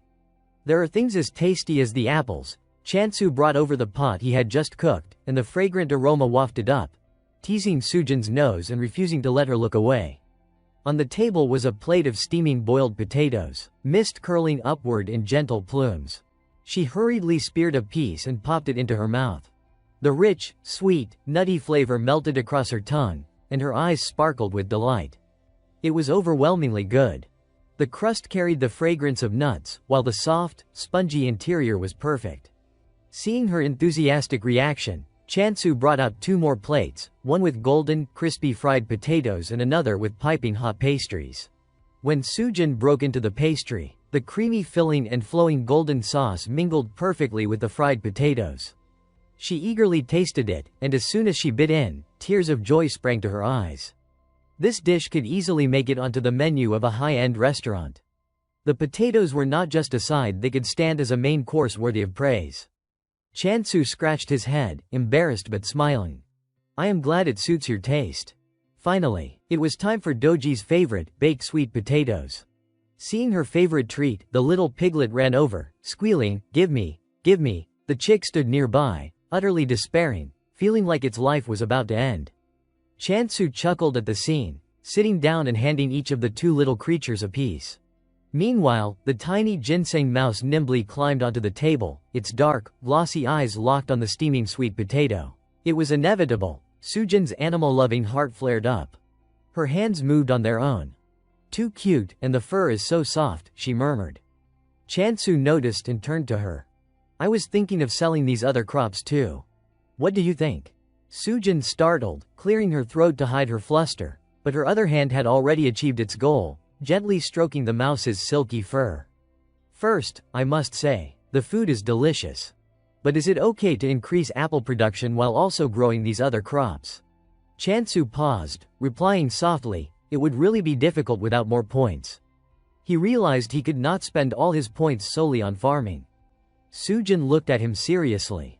In that case, I truly appreciate everything you have prepared, but I must ask you to focus on the apples. As you know, most of the followers are Korean, and the culture in this world is heavily influenced by that. While I am genuinely surprised you can make such delicious dishes, other crops won't sell at a high price. Even if there is demand, the profit simply can't match the apples. She bowed slightly, her voice earnest. Mr. Chansu, demand for the apples will only continue to grow. I sincerely beg you, please consider our situation. Faced with her earnest plea, Chansu was silent for a moment, then slowly asked, 100 apples a day, is that possible? Sujin froze, eyes wide, hardly able to believe what she had just heard. Really, she stammered, her voice trembling. Really, he confirmed softly, a small smile curving his lips. Internally, he thought there was no need to make things harder for himself. This was worth trying. Sujin, having just eaten so happily, felt the little mouse in her hand squeeze a bit tighter, and she broke into a radiant smile of gratitude. The next day, Chansu took up his sickle and went to deal with the immortal demons. As usual, the little piglet and the chick trailed behind him. Do we really have to follow him every day? What can we even do? Chip, stop talking nonsense. If we do not dare to fight, then who will? Should we tell that clueless little mouse to do it? The chick flapped its wings in anger, feathers ruffling wildly. Chansu frowned, turning back to glare at them. Why do you follow me every single day? Are these really supposed to be battle pets? A servant beast that only knows how to eat is completely useless. He had not even thought much further when the scene in front of him made his expression darken. The piglet and the chick were being chased in circles by the immortal demons. He shook his head in exasperation. He would clearly overestimated them. Thankfully, the demons moved slowly. But soon the piglet was running so frantically that it was sweating and panting, barely able to keep moving. Its wide, terrified eyes darted upward in panic. You idiot, run faster, Chansu shouted, leaping forward, but the distance was still too great. Get out of the way. Doji, a sickle swooped down, but it seemed too late. The chick, terrified, clutched its head and chirped anxiously. Its eyes shimmered with fear as a swish sounded through the air. The scene froze Chansu in place. The immortal demon had already been cut in half. Wait, I did not even hit it. Was the reach longer, or did the skill upgrade automatically? He considered that if he paid attention to the angle, positioning of the sickle, and even the speed, he could probably replicate it immediately. Chansu swung his sickle from a distance again. The arc of the blade struck perfectly, felling another demon. A notification popped up, new skill activated, ultimate beheading. The range of the beheading skill had been extended. Ultimate beheading. What kind of name was that? Chansu furrowed his brows, then broke into a satisfied grin as more demons surged forward. Ha ha, not bad at all. A wider strike range and more regulars will be attracted. His laughter echoed through the area, making the two little creatures shiver, clutching each other tightly. In a panic, the two little creatures ran off to find the goddess. Oink oink, goddess, goddess, something terrible has happened. What has gotten into you two? Why are you so frantic? The goddess asked, bewildered. The chick burst into tears as it spoke. The apostle. He has started chopping off 4 or 5 heads at once. Being stronger is a good thing, but should not we prioritize communication skills first? The goddess gently tried to calm them. Relax. I have never granted him any such skill. The chick sobbed harder, trembling. I am so scared of being eaten that I do not even dare eat my own meals anymore. The piglet, calmer than the chick, asked directly, oink. The skill's name is ultimate beheading. Did you grant that to him? At those words, the goddess froze as if struck by lightning. Ultimate. What even is that? That sounds horrifying. I have never heard of such a skill, she whispered, stunned. Her round eyes widened with genuine confusion. Is he truly human, or some messenger from the underworld? But then something seemed to click in her mind. The goddess inhaled sharply and turned to the two trembling creatures. You too. I think I know what is going on. Oink. The piglet lit up. I knew it, the goddess must have granted him the skill. Smack. The chick immediately kicked the piglet. You idiot, shut up. Then it turned back to the goddess. So what actually happened? The goddess's expression hardened as she began to explain. It appears that the follower's skill has evolved. As you two know, beheading was originally derived from the harvest skill. Do you remember, when harvest evolves, it can reap across a wider area?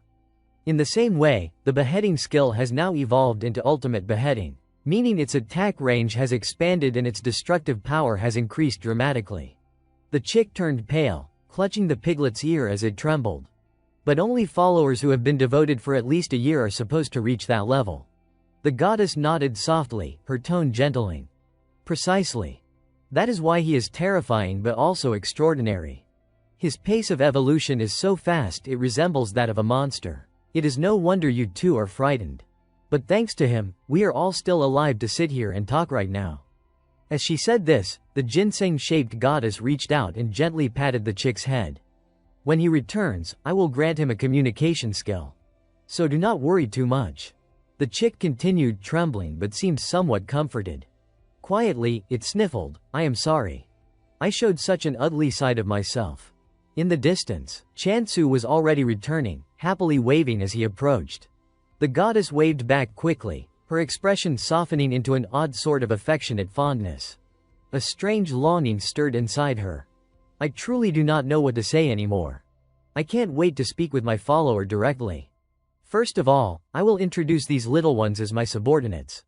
But she reminded herself, limiting a follower's path violates the rules of the world. He must be free to choose. Just then, as Chansu drew near, a notification window appeared before him. "The goddess of prosperity grants you a new skill. Please choose one skill. Prosperity's promise. Communication."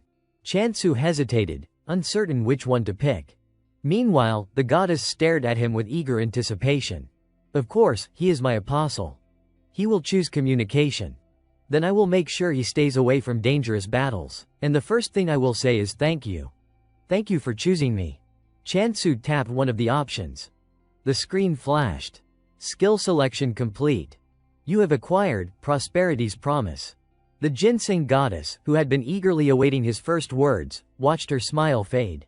Moments earlier, Chansu had been staring at the two skills, deep in thought. Prosperity's Promise, I do not know what that is. And communication. Does that mean talking with animals and plants? Immediately, visions sprang up in his mind. How could you do that to me? I trusted you. I thought we were family. I will take revenge. I will peck you until my beak breaks. Chan, have you ever borne fruit 100 times in a single day? My shoulders are killing me. The thought of hearing things like that made his skin crawl. So he made a firm decision, better not to know. Absolutely do not choose communication. And with that, he selected Prosperity's Promise. The system confirmed it a moment later. Skill selection complete. Suddenly, the atmosphere sagged. Seeing the goddess and the two little creatures looking downcast and gloomy, Chansu wondered why they were suddenly so sad. But for now, he decided to focus on the skill, no further explanations needed. Promise to the goddess of prosperity. To atone, he murmured, selecting the biggest, most perfect apple. After choosing one that satisfied him, he brought it to the ginseng-shaped goddess, only to be met with a dejected expression. It slumped into a corner, spinning away in melancholy. Confused by the sudden sadness, Chansu's attention was drawn back to the notification. Skill usage points will accumulate depending on skill application. I did not eat it myself. I gave it to them. So is that considered a success? If I keep the promise, I will gain more points. Seems like a mission has been assigned. Let us do this. This time, I will pinch a cheek. He pinched the little mouse's cheek and actually earned points. Excited, he teased the mouse, should I do it again? The mouse struggled in response. Moving on, he targeted the piglet and chick, startling them so thoroughly they seemed to forget their own names.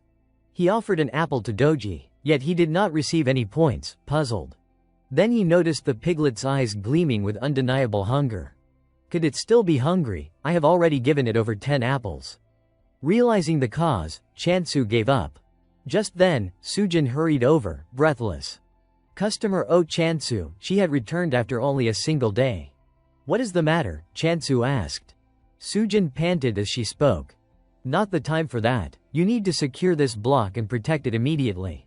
Chansu froze. Wait, someone's coming. Sujin's voice quickened.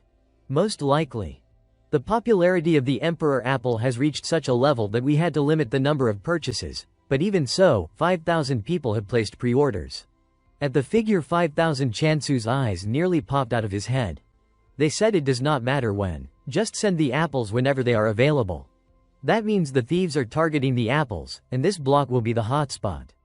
There is no way to stop the crime here unless someone provides protection. Hearing the word protection, Chansu instinctively glanced back at the goddess, who was hiding behind him. If we fail, it won't just be the goddess at stake, prosperity itself could end. Sujin suggested a plan. At minimum, you must seize this block and install an entrance. Chansu added his thoughts. Take the surrounding blocks and establish a hidden base. That will also get us closer to your position, Sujin. Sujin nodded in agreement. Only then did Chansu ask the question that had been nagging him. By the way, why have so many people pre-ordered? This is not an ordinary situation, do not you see, everyone is obsessed with the Emperor Apple. Rumor has it, eating it can increase skill experience, cure illnesses, prevent diseases, cleanse skin, reduce fatigue, whiten teeth, aid weight loss, and improve memory. Chansu's jaw dropped. Are you joking? Why not just say it is an elixir of immortality? Sujin teased, would not that be nice? I had hoped, but sadly. Chansu clenched his teeth, bewildered by how absurd this had become. But for now, securing the block was the priority. Sujin's face lit up with anticipation. Is not that true, really? Of course not, it is just an apple, Chansu replied. Meanwhile, in a hospital room, a man lurked silently, keeping an eye on another man. He was a paparazzo searching for a story. Sunlight streamed through the window as a man lay on the bed working. This man was Hong Eun-soo, impersonating Mr. Kim, the wealthy Kim attorney. Rohan placed a gift box on the table. A get-well gift, he said. Eun-soo looked up, intrigued. You knew I would be getting a little extra today. Inside the box lay the Emperor Apple. Eun-soo raised an eyebrow. Is this the apple? The apple, Rohan replied. The very one you discovered, the one you bought out entirely. Rohan's tone sharpened slightly. Stop talking nonsense. Eun-soo peeled the apple with a smile. I knew it all along. He then took a bite of the apple, and his taste buds exploded. His eyes lit up like twin stars, and he could not help but exclaim, oh my god, it is like the flavor and nutrition have reached their absolute peak. Are the other apples this good? How different could the taste possibly be? Rohan chewed leisurely, replying without urgency, who knows if I am even a food connoisseur? Eun-soo examined the bite thoughtfully. Then even with your senses, it must be hard to tell how it was grown, right? Even using special fertilizers, it is incredibly difficult to enhance the flavor and aroma uniformly across all the apples.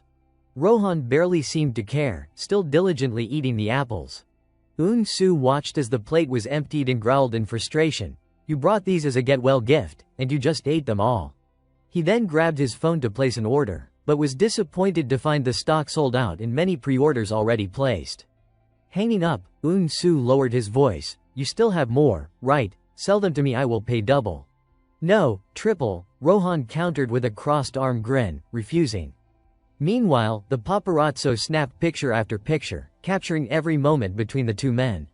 The next day, a headline broke, wealthy alchemist Hong Eun-soo released from hospital immediately after eating the Emperor Apple. Maybe the Emperor Apple really is an elixir if it can cure the aftereffects of alchemy, Ruan, Sujin's superior, fumed upon seeing the news. He slammed his hand on the desk in anger. I have already been swamped dealing with these ridiculous rumors. Are they mocking us, really? Are they just adding fuel to the fire? Have not I told them this is not some magical elixir? Chansu turned back and reported to the goddess, Your Grace, it looks like we need to secure the blocks around here. Startled, the goddess dropped the piece of food she was holding. I will go immediately tonight. She froze, staring at him as he spoke. Doji, Ari, you two must protect the goddess properly. You just got your new skills, and now you want to rush off. That skill was not meant for combat. Without hesitation, the tiny goddess darted forward on her small legs. Chansu bent down, watching her constantly paw at his feet. Do not go, it is too dangerous. Your Grace. He murmured, bewildered. Then suddenly, an idea struck him, and his eyes widened. Could it be? He looked toward Hamdali. Finally, the opportunity had arrived. In Chansu's mind, all kinds of food flashed before him. It is time for some protein. Though even now, it already smells amazing. He glanced down at the small creatures at his feet. I could not possibly eat meat right in front of them. So he smiled and turned to them. Beef is fine, right, since the goddess requested it, please understand. Without wasting a moment, he dashed into the storage area to search for what he needed. Chansu began rummaging through everything, looking for the right item. A little while later, his face lit up with excitement and joy. He had found it, the beef he had pre-ordered. Before him lay a tray of succulent, high-quality beef. He was moved, recalling that this was real meat, something he had only ever heard of. On Earth, all meat was lab-grown, and he had only seen pictures, but just looking at them had already made his mouth water. Quickly, Chansu fired up the stove and began grilling the beef. The savory aroma spread through the air, making him marvel. Just the scent alone was completely different from lab-grown meat. Doji, standing behind him, huffed and puffed with excitement. Amazing. Not yet, Chansu quickly reminded him, that is for the goddess. Ari, standing nearby, could not help teasing, the pig just finished eating, and now it wants more. That is not right, Your Grace. At that moment, when they glanced at the goddess, her expression was intense and fearsome, as if the food was not enough. Ari panicked and shouted, it seems the goddess is hungry, check it out. Chansu turned back and reassured them, almost done, Your Grace. Just a little longer. He then carefully placed a hot, fragrant, and richly marbled piece of beef in front of her. Please, Your Grace, eat first. It is hot, so be careful. But she immediately threw the piece of beef down in anger. Not this, I told you not to go. Our clueless Chansu still did not understand, worried. Has the meat gone bad? No. She can't be mad already, I just bought it. So he reached out again, carefully picking up a piece to try. He put the fragrant, marbled beef in his mouth, chewing and swallowing. Delicious, truly delicious, but there was something. The thought made his expression fall. Too bad. It does not leave as strong an impression as the apple did. Chansu suddenly looked toward the goddess and realized. That was why she had not eaten. He guessed that the flavor was not perfect. On the other side, the goddess's eyes shimmered with unshed tears, silently pleading, do not go. Do not go. I told you not to go. Do not leave. You are my disciple. Do not go. I said not to go. Listen to me. Suddenly, Chansu stepped closer to her and smiled. He spoke with determination, I will find an even better cut of meat for you, Your Grace. Please be patient a little longer. Ari and Doji blinked in surprise. Time passed until 11:59 p.m. Ari and Doji were now full and sound asleep. One more bite. No, if I eat more, I won't be able to turn back. The little radish-like goddess still sat in the corner, sad. Tears welled up in her eyes as she stared silently toward the outside world, almost ready to cry. Meanwhile, Chansu was observing the forest around him. The moonlight and scattered lights bathed the night in a dream-like glow. This is the boundary of the block, he whispered. Before him stood a translucent door that shimmered with a pale blue light. He touched it and marveled. From a distance, the scenery stretched on endlessly. Space itself seemed to ripple. Suddenly, the system chimed in, do you want to move to block 35N10E? Chansu replied, yes, let us go. The system windows began to appear, loading. Tip. Travel tickets will be restored at midnight. Chansu was amazed. A tip appears whenever I pass a block, how considerate. Suddenly, the oil lamp in his hand went out. Scary. The lamp's gone. After a moment, the space in front of Chansu shifted, and the lamp lit up again. A dense forest stretched before him. He spun around, exclaiming. The scenery was completely different from where he had been. Then Chansu looked up sharply, eyes wide. A swarm of creatures clustered in the sky, like dark shadows. Squinting to see more clearly, he realized it was a huge, terrifying figure charging toward him. Oh no, he yelled. Immediately, Chansu spun around, fleeing in the opposite direction. His hand gripped the scythe tightly, ready for anything. What kind of insects or monsters are those? Chansu kept running while swinging back at the creatures that got too close. They were far too small, darting around him in erratic patterns. He hacked at them again and again with his scythe, but they were incredibly hard to hit. Glancing over his shoulder, he made a split-second decision. Damn it. I have to go back. He reached behind him and pressed his hand against the translucent wall. Instantly, dark silhouettes with razor-sharp hands slipped out from within. Chansu froze in shock. The immortal goblins. Why are you here? Do not tell me you came to protect me. The goblins flushed in embarrassment, muttering, we are the ones who will kill you. That is why we will fight with you this time. They launched themselves at the swarm of flying creatures. Chansu kept running, shouting, oh my god. When he turned back, he saw the immortal goblins effortlessly erasing the insect-like monsters. He skidded to a stop. This was his chance. He cut through the goblins blocking his path, carving out space to retreat. I need to get out first. Reaching toward the boundary gate, he saw the goblins reaching out as well, trying to keep him from leaving. With all his strength, eyes shut tight, Chansu hurled himself through the doorway. Moments later, he collapsed to the ground, panting hard. I almost died. A system window appeared. Tip. Defeat adult monsters to receive bonus points. Chansu replayed what he had seen, stunned. Bonus points, does that mean I get points from the monsters the immortal goblins kill? This is. He smiled faintly. This is a gold mine of points. In that case, things are different now. Just then, the immortal goblins crossed through behind him as well. Alright, my customers, he said, raising his scythe in front of them. Let us get some training in. Honestly. My regulars are impossible to hate. No one can resist free rewards. Scene shift. Piles of documents were stacked across the desk. A frustrated groan filled the room. Senior. I am going insane because of all these complaint calls. Hei Su-jin lay slumped over the table, exhausted. These ridiculous rumors about the Emperor Apple are getting out of hand. Her senior lowered his head, trembling. I ignored it until now because it helped with marketing, but you are right. We can't let these baseless rumors spiral anymore. When he finally raised his face, he looked completely drained. From now on, no more comments about the Emperor Apple. Do not answer any inquiry calls. Do not accept any interviews. Handle every question with silence and ignore it. She stared at him, stunned. Is that really okay? Won't it cause chaos? He answered firmly, of course. Even if someone holds a knife to your throat, you must not reveal anything. His commanding voice rang out, full of authority. These people need to be taught a lesson.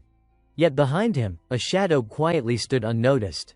Hei Su-jin's eyes widened, and she stammered, Senior. She hesitated, then asked cautiously, about what you said earlier. If someone really held a knife to your throat, what would you do? He blinked, caught off guard. What? Are you joking now? This is meaningless talk, he replied, brushing it off, but then he noticed something unusual beside him. Hei Su-jin's voice wavered as she warned, someone. Behind you. Tears streamed down her face. He spun around, incredulous. Are you trying to scare me? A cold, calm voice answered from behind, apologies for startling you. This is merely a polite greeting. Before them stood a strikingly handsome man, none other than the sword god, Rohan. Greeting, that is not a threat. How did he even get in here, he thought, eyes narrowing as he turned to confront him. What brings you here? Rohan rested his hand on the desk. Earlier, I located the former director, but he was tight-lipped. I hope you won't be the same. Tell me. He cut straight to the point, eyes sharp, voice unwavering. Where is the grower of the Emperor Apples currently located? When Rohan pressed him, the brown-haired man trembled violently. This matter. Panicked, he lunged at Su-jin, clutching her. Hey, explain this, now. Startled, she whispered back, are you joking? Why would a senior hide behind me like that? The brown-haired man turned pale with fear. Who would have guessed he actually brought a sword? I still have family at home. Hearing Su-jin's explanation, he realized with disappointment that there was not a single trustworthy senior. Gritting her teeth, Su-jin spoke up firmly, if you have met our bot, then you should understand. The shipping company we work for never sells customer information. The man nodded approvingly. Good. Though she spoke so boldly, her body shook, her hands and legs trembling uncontrollably from fear. Rohan, calm and composed, drew his sword. I see. So that is how it is. I wanted to resolve this easily, but it seems that won't be possible. The two of them clung together, sobbing. Please. Do not kill us. Yet Rohan did not attack. Instead, unexpectedly, he slammed the tip of his sword into the floor. Moments later, the blade pointed decisively toward the east. Having established a direction, he turned and departed. I will follow my instincts, he declared, leaving them stunned. What? Instincts? Unable to suppress her curiosity, Su-jin whispered, Instincts, what do you mean by that? The brown-haired man explained, the life of a sword saint is entirely different from ours. I heard that Rohan has solved many problems using just his instincts. This was almost impossible for Su-jin to believe. Can a person really possess such ability? One night, under the brilliant moonlight, Chansu continuously watched the entrance. He had not arrived yet. The wait grew increasingly tedious. It must be urgent. I am really anxious. Because she said, "Oh Chan-su, the sword saint, will visit this block soon." Chan-su muttered in frustration. I thought even a sword saint would be restricted in movement. Not even a single shipment could be delivered in 2 days. As his patience waned, the system notified him. Someone had entered the block. Unable to contain his excitement, he sprang to his feet. It is Cao Cao, he is finally here. Despite the alert, the door remained firmly shut. Chan-su frowned. Is this a glitch, or not all visitors supposed to enter through this door? After a moment of inspection, he concluded that it was not a system error. Deciding to be cautious, he began checking the surroundings. During his patrol, he noticed something unusual. The block was split, a massive crack stretching high into the air. Seeing this, Chan-su froze. Has he returned the block's borders? Is that even possible? Through the crack in the block, a figure stepped in with steady, deliberate strides. The sunlight streaming down only highlighted the brilliant color of Rohan's hair even more. Watching the imposing figure before him, Chan-su could not help but wonder, is this really the Sword Saint Rohan? Before Chan-su could dwell on the thought, Rohan spoke. Are you the cultivator of the Emperor Apples? Chan-su first smiled and greeted him politely. I am O Chan-su. You have come all the way here, what brings you? Rohan replied candidly, I am here to buy apples. Inwardly, Chan-su assessed him. Straightforward, no hesitation. But he seemed genuinely earnest. How many would he need? He calculated perhaps 100, maybe 200 if possible.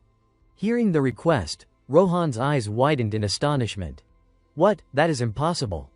The maximum is 50. That is the limit. The restriction visibly disappointed Rohan.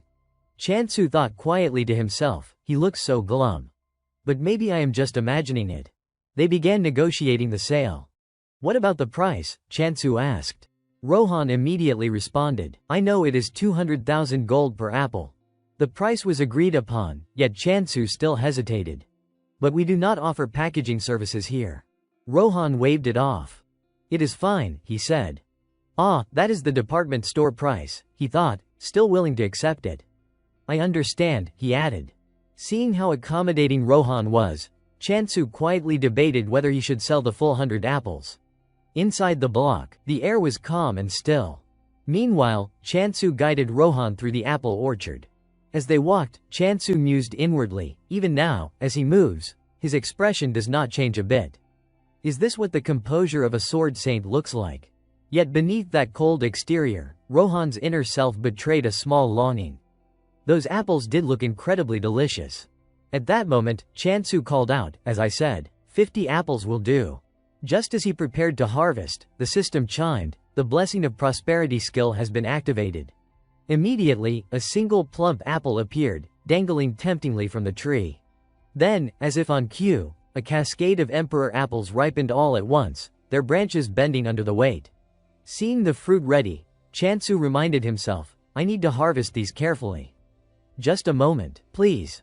As he prepared to climb and pick the apples, Rohan called out, please step back, leaving Chan-su momentarily bewildered. Before he could react, Rohan dashed forward like a flash of lightning. Blades glinted, slicing through the air in dazzling arcs. In an instant, the ripe red apples flew off the branches as if plucked by invisible hands. When the task was complete, Rohan retracted his sword. Watching the apples neatly slide one by one into his bag, Chan-su's jaw nearly dropped. At this rate, he is basically hacking reality. Without leaving him waiting long, the system notification popped up, 10 million gold received. Payment completed, Rohan promised, I will return next time. Seeing him ready to depart, Chan-su hurriedly called out, wait a moment. Inside, he quietly started formulating a plan. The insects from the previous block were probably manageable, he had already purchased a staff to ward off pests. But he still did not know what the next block would hold. Having Rohan along would be a huge help, especially with his free pass. So Chan-su offered, would you be interested in some other produce? I grow them myself, and I am sure you will enjoy them. Rohan remained indifferent. Produce. Chan-su began listing them, the potatoes are excellent. Rohan dismissed it coldly. Do not like it. Sweet potatoes. Nope, not interested. I also grow beans. Rohan refused outright. Really do not like it. At that moment, Chansu's inner voice screamed, if he leaves now, it is over. Desperate, he shouted, apples. Fearing the chance would slip away, he quickly added, I will give you more apples. Chansu decided to offer more because, despite Rohan being unusual, he did not seem malicious. He candidly expressed his intentions. To supply the local area steadily, I need to secure another block. He did not hide his request. I would like your help. I will pay you in apples, Mr. Rohan. Seeing Rohan's somber expression, Chansu worried, am I asking too much? After a moment's thought, Rohan spoke. Steady supply, huh? Then he suddenly spun around, making Chansu jump. Rohan held up 2 fingers. Hesitant, Chansu asked, so? 20 apples. Rohan nodded in affirmation, confirming he understood exactly what Chansu wanted. With the deal sealed, Rohan headed off toward a new location. Chansu ran after him, out of breath. He moves so fast. Just how strong is he? Is he truly unbeatable? At the new location, the mud underfoot was fresh and loose. Chansu's mind turned over the thought, the soil here is so fertile. Why is my block so barren? The sticky, muddy ground made moving difficult. Frustrated, he muttered, I should have brought boots. Even so, he did not forget to check on Rohan. Are you okay, Rohan? Just then, Chansu noticed something unusual, a monster. In a flash, Rohan grabbed him and pulled him away from the danger. Once safe, he instructed, stay behind me. It is dangerous. Chansu could not help but think, you are the one who is dangerous here. At the same time, he wondered, was that really a monster? He questioned it because it looked more like vegetation than a beast, though it still had a ferocious appearance. So he decided, it is fine, Rohan. After all, this is the block I am supposed to manage anyway. Then the system notification appeared, tip, you can activate the submerge skill. The idea of this skill made Chansu feel instantly more confident. Leave this to me. Streaks of light shot through the air as the system confirmed, blessing of prosperity skill activated. At another moment, the golden sunlight poured down, illuminating the forest in a warm glow. Somewhere nearby, a voice complained, a familiar voice, her winged sandals. The source of the grumbling was Su Jin. Every time she came here, she got drenched. So annoying. I can't even open the teleport gate myself.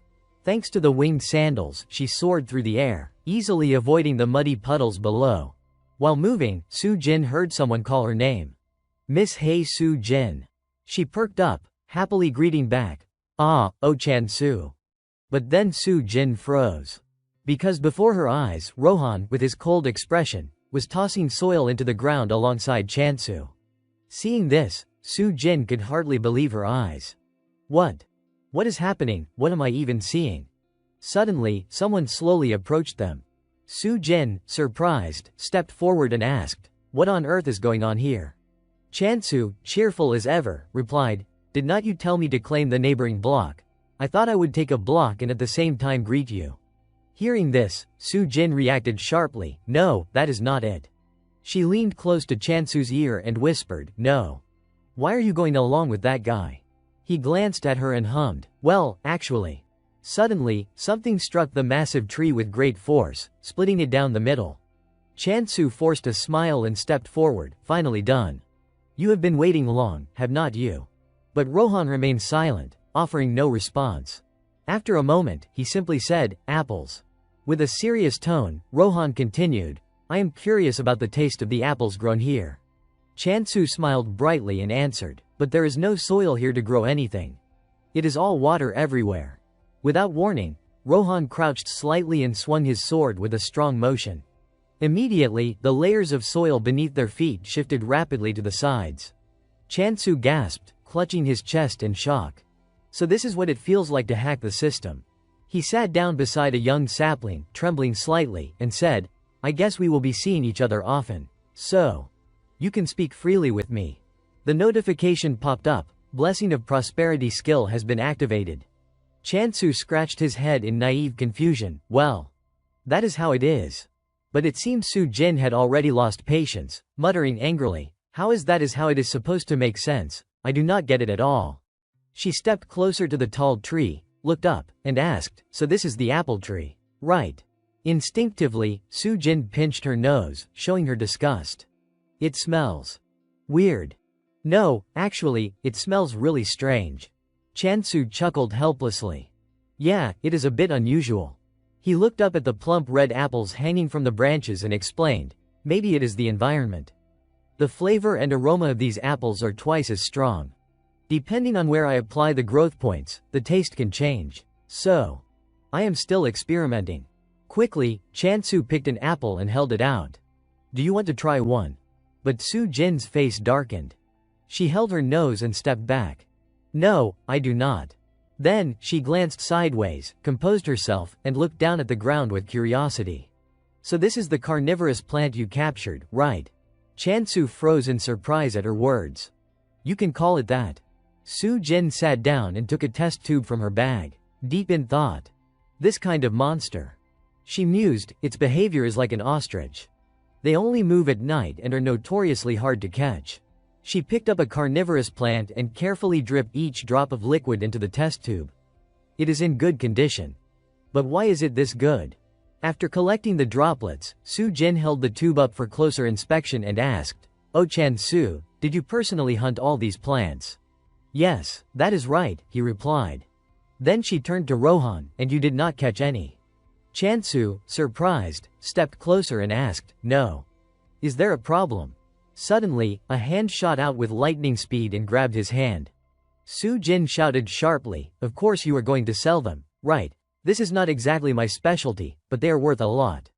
Chansu, panicking, stammered, I will sell them, I will sell. He looked helplessly at his poor hand and sighed, Thank goodness it is not broken. Then Su Jin gently turned away, glancing back at Chansu. Chansu, dejected, watched Rohan happily eating an apple and thought to himself, skilled in both combat and cultivation. With a sword saint beside me. From the very first moment, he has been completely extraordinary. And yet, I am genuinely glad I met him. Meanwhile, Su Jin was lost in thought, 100 apples. The sap of the carnivorous plant, and soon, the upcoming harvests. Suddenly, someone called out her name loudly, Miss Su Jin. She jumped in surprise. Yes. What is it? Chansu said gently, the supplies I ordered. I need to plant the insect-repelling plants and build a new house before we go. Her cheeks flushed red as she fumbled through her bag. Ah, right. I will give them to you right away. Just a moment. Soon, Su Jin retrieved several packets of seeds. Here are the insect-repelling plant seeds, and here's the construction kit. Chansu smiled, rolling up his sleeves. Please wait a moment. Across from him stood a small wooden house, a mobile home for explorers alongside insect-repelling plants, pest-fighting chrysanthemums, mint, and catnip. As she walked, Su Jin worriedly thought, all right, the construction kit makes sense. But he is planting these immediately. She stared at Chansu, suspicious. Who is this person really? Inside, small animals played happily. The temple still looked dilapidated, but today marked a historic day. The system notification popped up, do you want to purchase ownership of this block? Immediately, information appeared, Block 36, 10E has been merged with the Prosperity Block. Chansu jumped for joy, laughing and playing. Finally. It is officially mine after spending 100 tokens. He sat down, smiling, gently stroking the little creatures, reflecting, the daily purchase limit is 10 tokens, so it took me 10 days. And finally, I am officially the owner, paid entirely with my own money. The blocks appeared clustered together. A typical block costs 100 tokens, ensuring full ownership rights. Chansu lifted his hand and inhaled deeply. In the real world, I could only afford a single room. And yet here. This feels so satisfying. Chansu leaned in, studying the system panel carefully, analyzing each detail. Now that he had purchased the block, new features had been unlocked, most importantly, the block's attribute system. A tip appeared on the screen. Attributes depend on the nature of the block. Chansu cautiously reached out and touched the panel. According to the suggestion, this block was considered suitable for the goddess. The system then shifted to the next page. Select an attribute to assign to this block, growth. Death. Chansu smiled faintly. Of course, this was for our goddess, there was not a moment to waste. He reached out and touched the panel. Growth seemed more advantageous than death. It could further enhance the goddess's development. Immediately, a notification appeared. Growth attribute has been assigned to block 36N, 10E. Chansu surveyed the surroundings. The grass looked a bit greener. Hamdali, the goddess, Ari, and Doji were visibly thrilled, though not much had changed otherwise. Chansu grinned widely, perhaps because it was still level 1. With the system's upgrade functions, it was all the more adorable. He returned to the system panel, tapping through the effects window. Listed were, growth for plants, animals, skill growth, and... Suddenly, Chansu tensed, shouting aloud, growth for monsters has appeared. A wild, untamed land seemed to materialize before him. Chansu tightened his grip on the sickle, stepping forward. With such a powerful attribute, there was both good and bad news. The goblins suddenly appeared. The bad news, the immortal goblins had also received the growth effect. His eyes hardened with determination. The good news, there was still an advantage to exploit. Immediately, Chansu lunged forward with a powerful swing. For now, he could still maintain control. Under the scorching sun, wiping the sweat from his brow, he reflected, growth also boosts reward points. Suddenly, someone appeared behind him, wielding a sword. Rohan had silently approached. Chansu, startled, asked, "When did you get here?" Rohan's expression remained cold. "Just now," he replied. Chansu, wearing a blank, innocent expression, asked, "Were not we supposed to drop the formalities?" Rohan ignored him, looking elsewhere. "I am just not used to it yet," he said. Chansu pressed further, bluntly, "Anyway. The fact that you came to find me must mean you finished all the apples, right?" Rohan immediately contradicted him. "Not all of them." Chansu persisted, "But it has not even been a week since you bought the second batch." He fell silent for a moment, concern knitting his brow. Could he eat so many apples that it kills him? Chansu turned around and asked, "So, how many do you need this time?" Rohan kept stride beside him. "As many as possible." "The flavor has shifted a bit due to the block's new attribute. Does that work?" he asked. The apples now carried a slightly different taste. Chansu smiled, glancing back. "I will let you try some for free." Rohan accepted immediately. "Sure," he replied. On a calm afternoon, Hamdali, the goddess, Ari, and Doji were gathered for a picnic, enjoying the quiet serenity. Tiny animals played around them without a care, their joy palpable. Suddenly, footsteps approached. But would their smiles last, given the next event? It was Chansu and Rohan, moving swiftly toward them.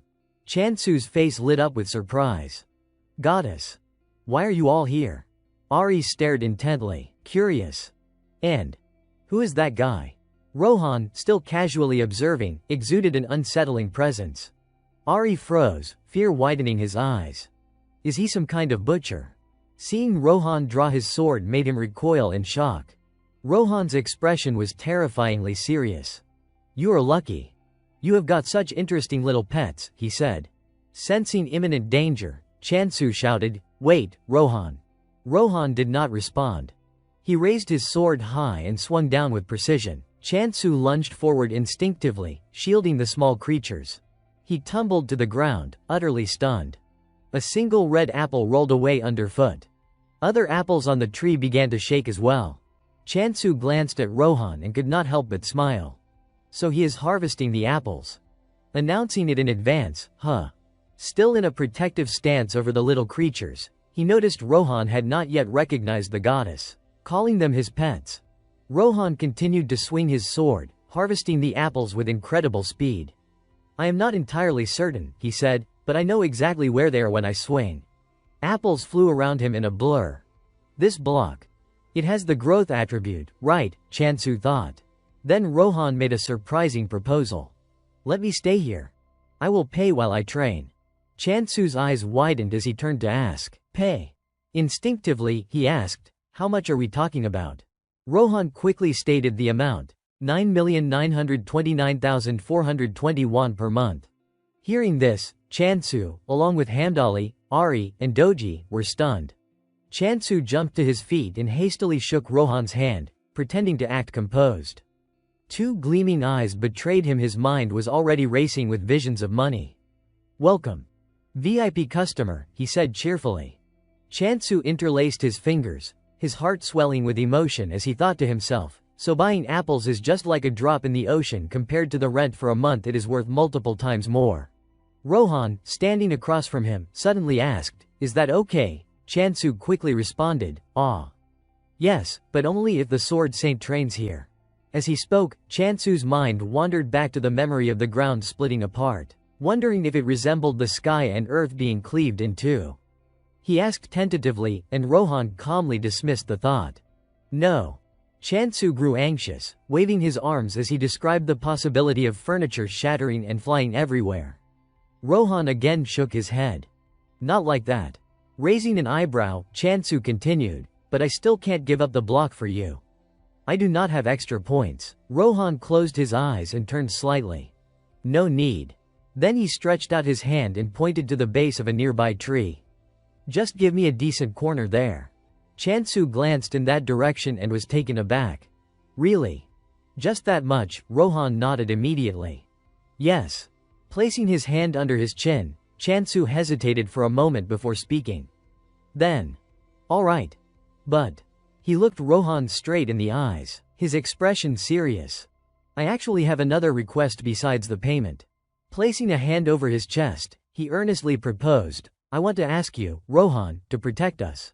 In Chansu's mind, an image suddenly appeared, a vibrant tree sprouting among interlocking squares. The nature of this world was to claim blocks, and one never knew when conflict might erupt.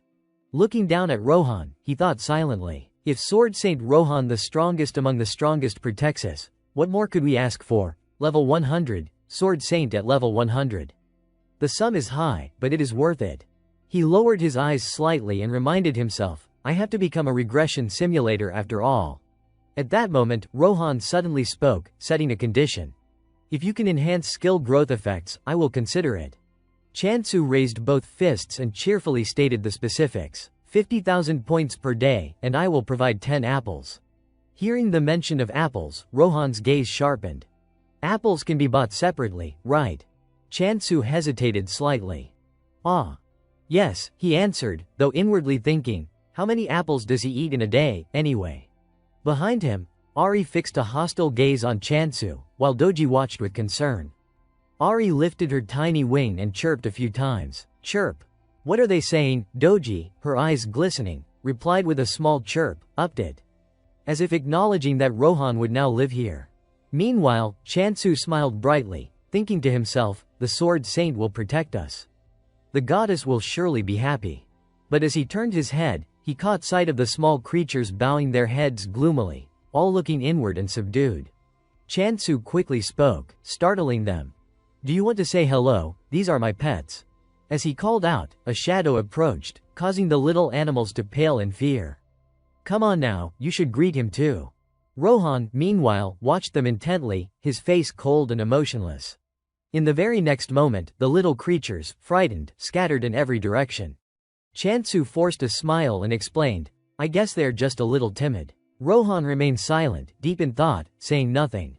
Chansu suddenly spoke, causing Rohan to lift his eyes slightly. By the way, Rohan. He smiled and added, I have my first request. A short while later, Chansu's sneakers splashed through a blue puddle, marking block 35N, 9E, carnivorous plant block. Inside that block, Chansu carried a large basket of fruit toward the base of a tree, with Rohan following slowly behind. Chansu glanced at him, noticing how engrossed Rohan was in devouring apples, and sighed inwardly, again with the apples. Moments later, he cheerfully opened the system interface. Anyway, if I purchase the remaining ownership of this block. His long index finger quickly tapped agree on the blue screen, confirming the transaction and turning the land into a prosperity zone. Block 35N, 9E was now officially owned by the god of prosperity. The system announcement ringing out just as Rohan suddenly drew his sword. Chansu whipped his head around, panic flashing across his face. Rohan. Rohan furrowed his brow, alert. Something's here. Chansu followed his gaze, puzzled. Huh, over there. In their focused stare, even the nearby flower bush seemed to respond, subtly confirming their suspicion. The small white flowers swayed gently in the breeze. A plump black cat lay belly up before them, stretching lazily. A cat. Images of Hamdali flashed through Chansu's mind. He thought, I have never seen another creature here. Maybe it is some kind of monster, like a piggy bank type. The black cat, however, continued comfortably hugging the flower bush, licking a leaf or two with apparent pleasure. It did not look dangerous at all. As Chansu stepped forward, Rohan hesitated slightly and called out, "Wait." Chansu smiled softly and scratched the cat's back. "You are even cuter and calmer than I thought." Just then, the black cat froze under Chansu's hand, its wide eyes staring at him blankly. Suddenly, it exploded into a frenzy, leaping and hissing aggressively at the two strangers. The cat bared its teeth, making Chansu shriek in fright and dive behind Rohan in an instant. What has gotten into it? At that very moment, the system interface suddenly popped up. What now? The screen glared intensely at the two of them, never looking away. The doctrine of the God of Denial had officially declared war on Block 35N, 9E. Chansu read the announcement and froze, mouth agape. Oh no. I got declared war on just for touching it.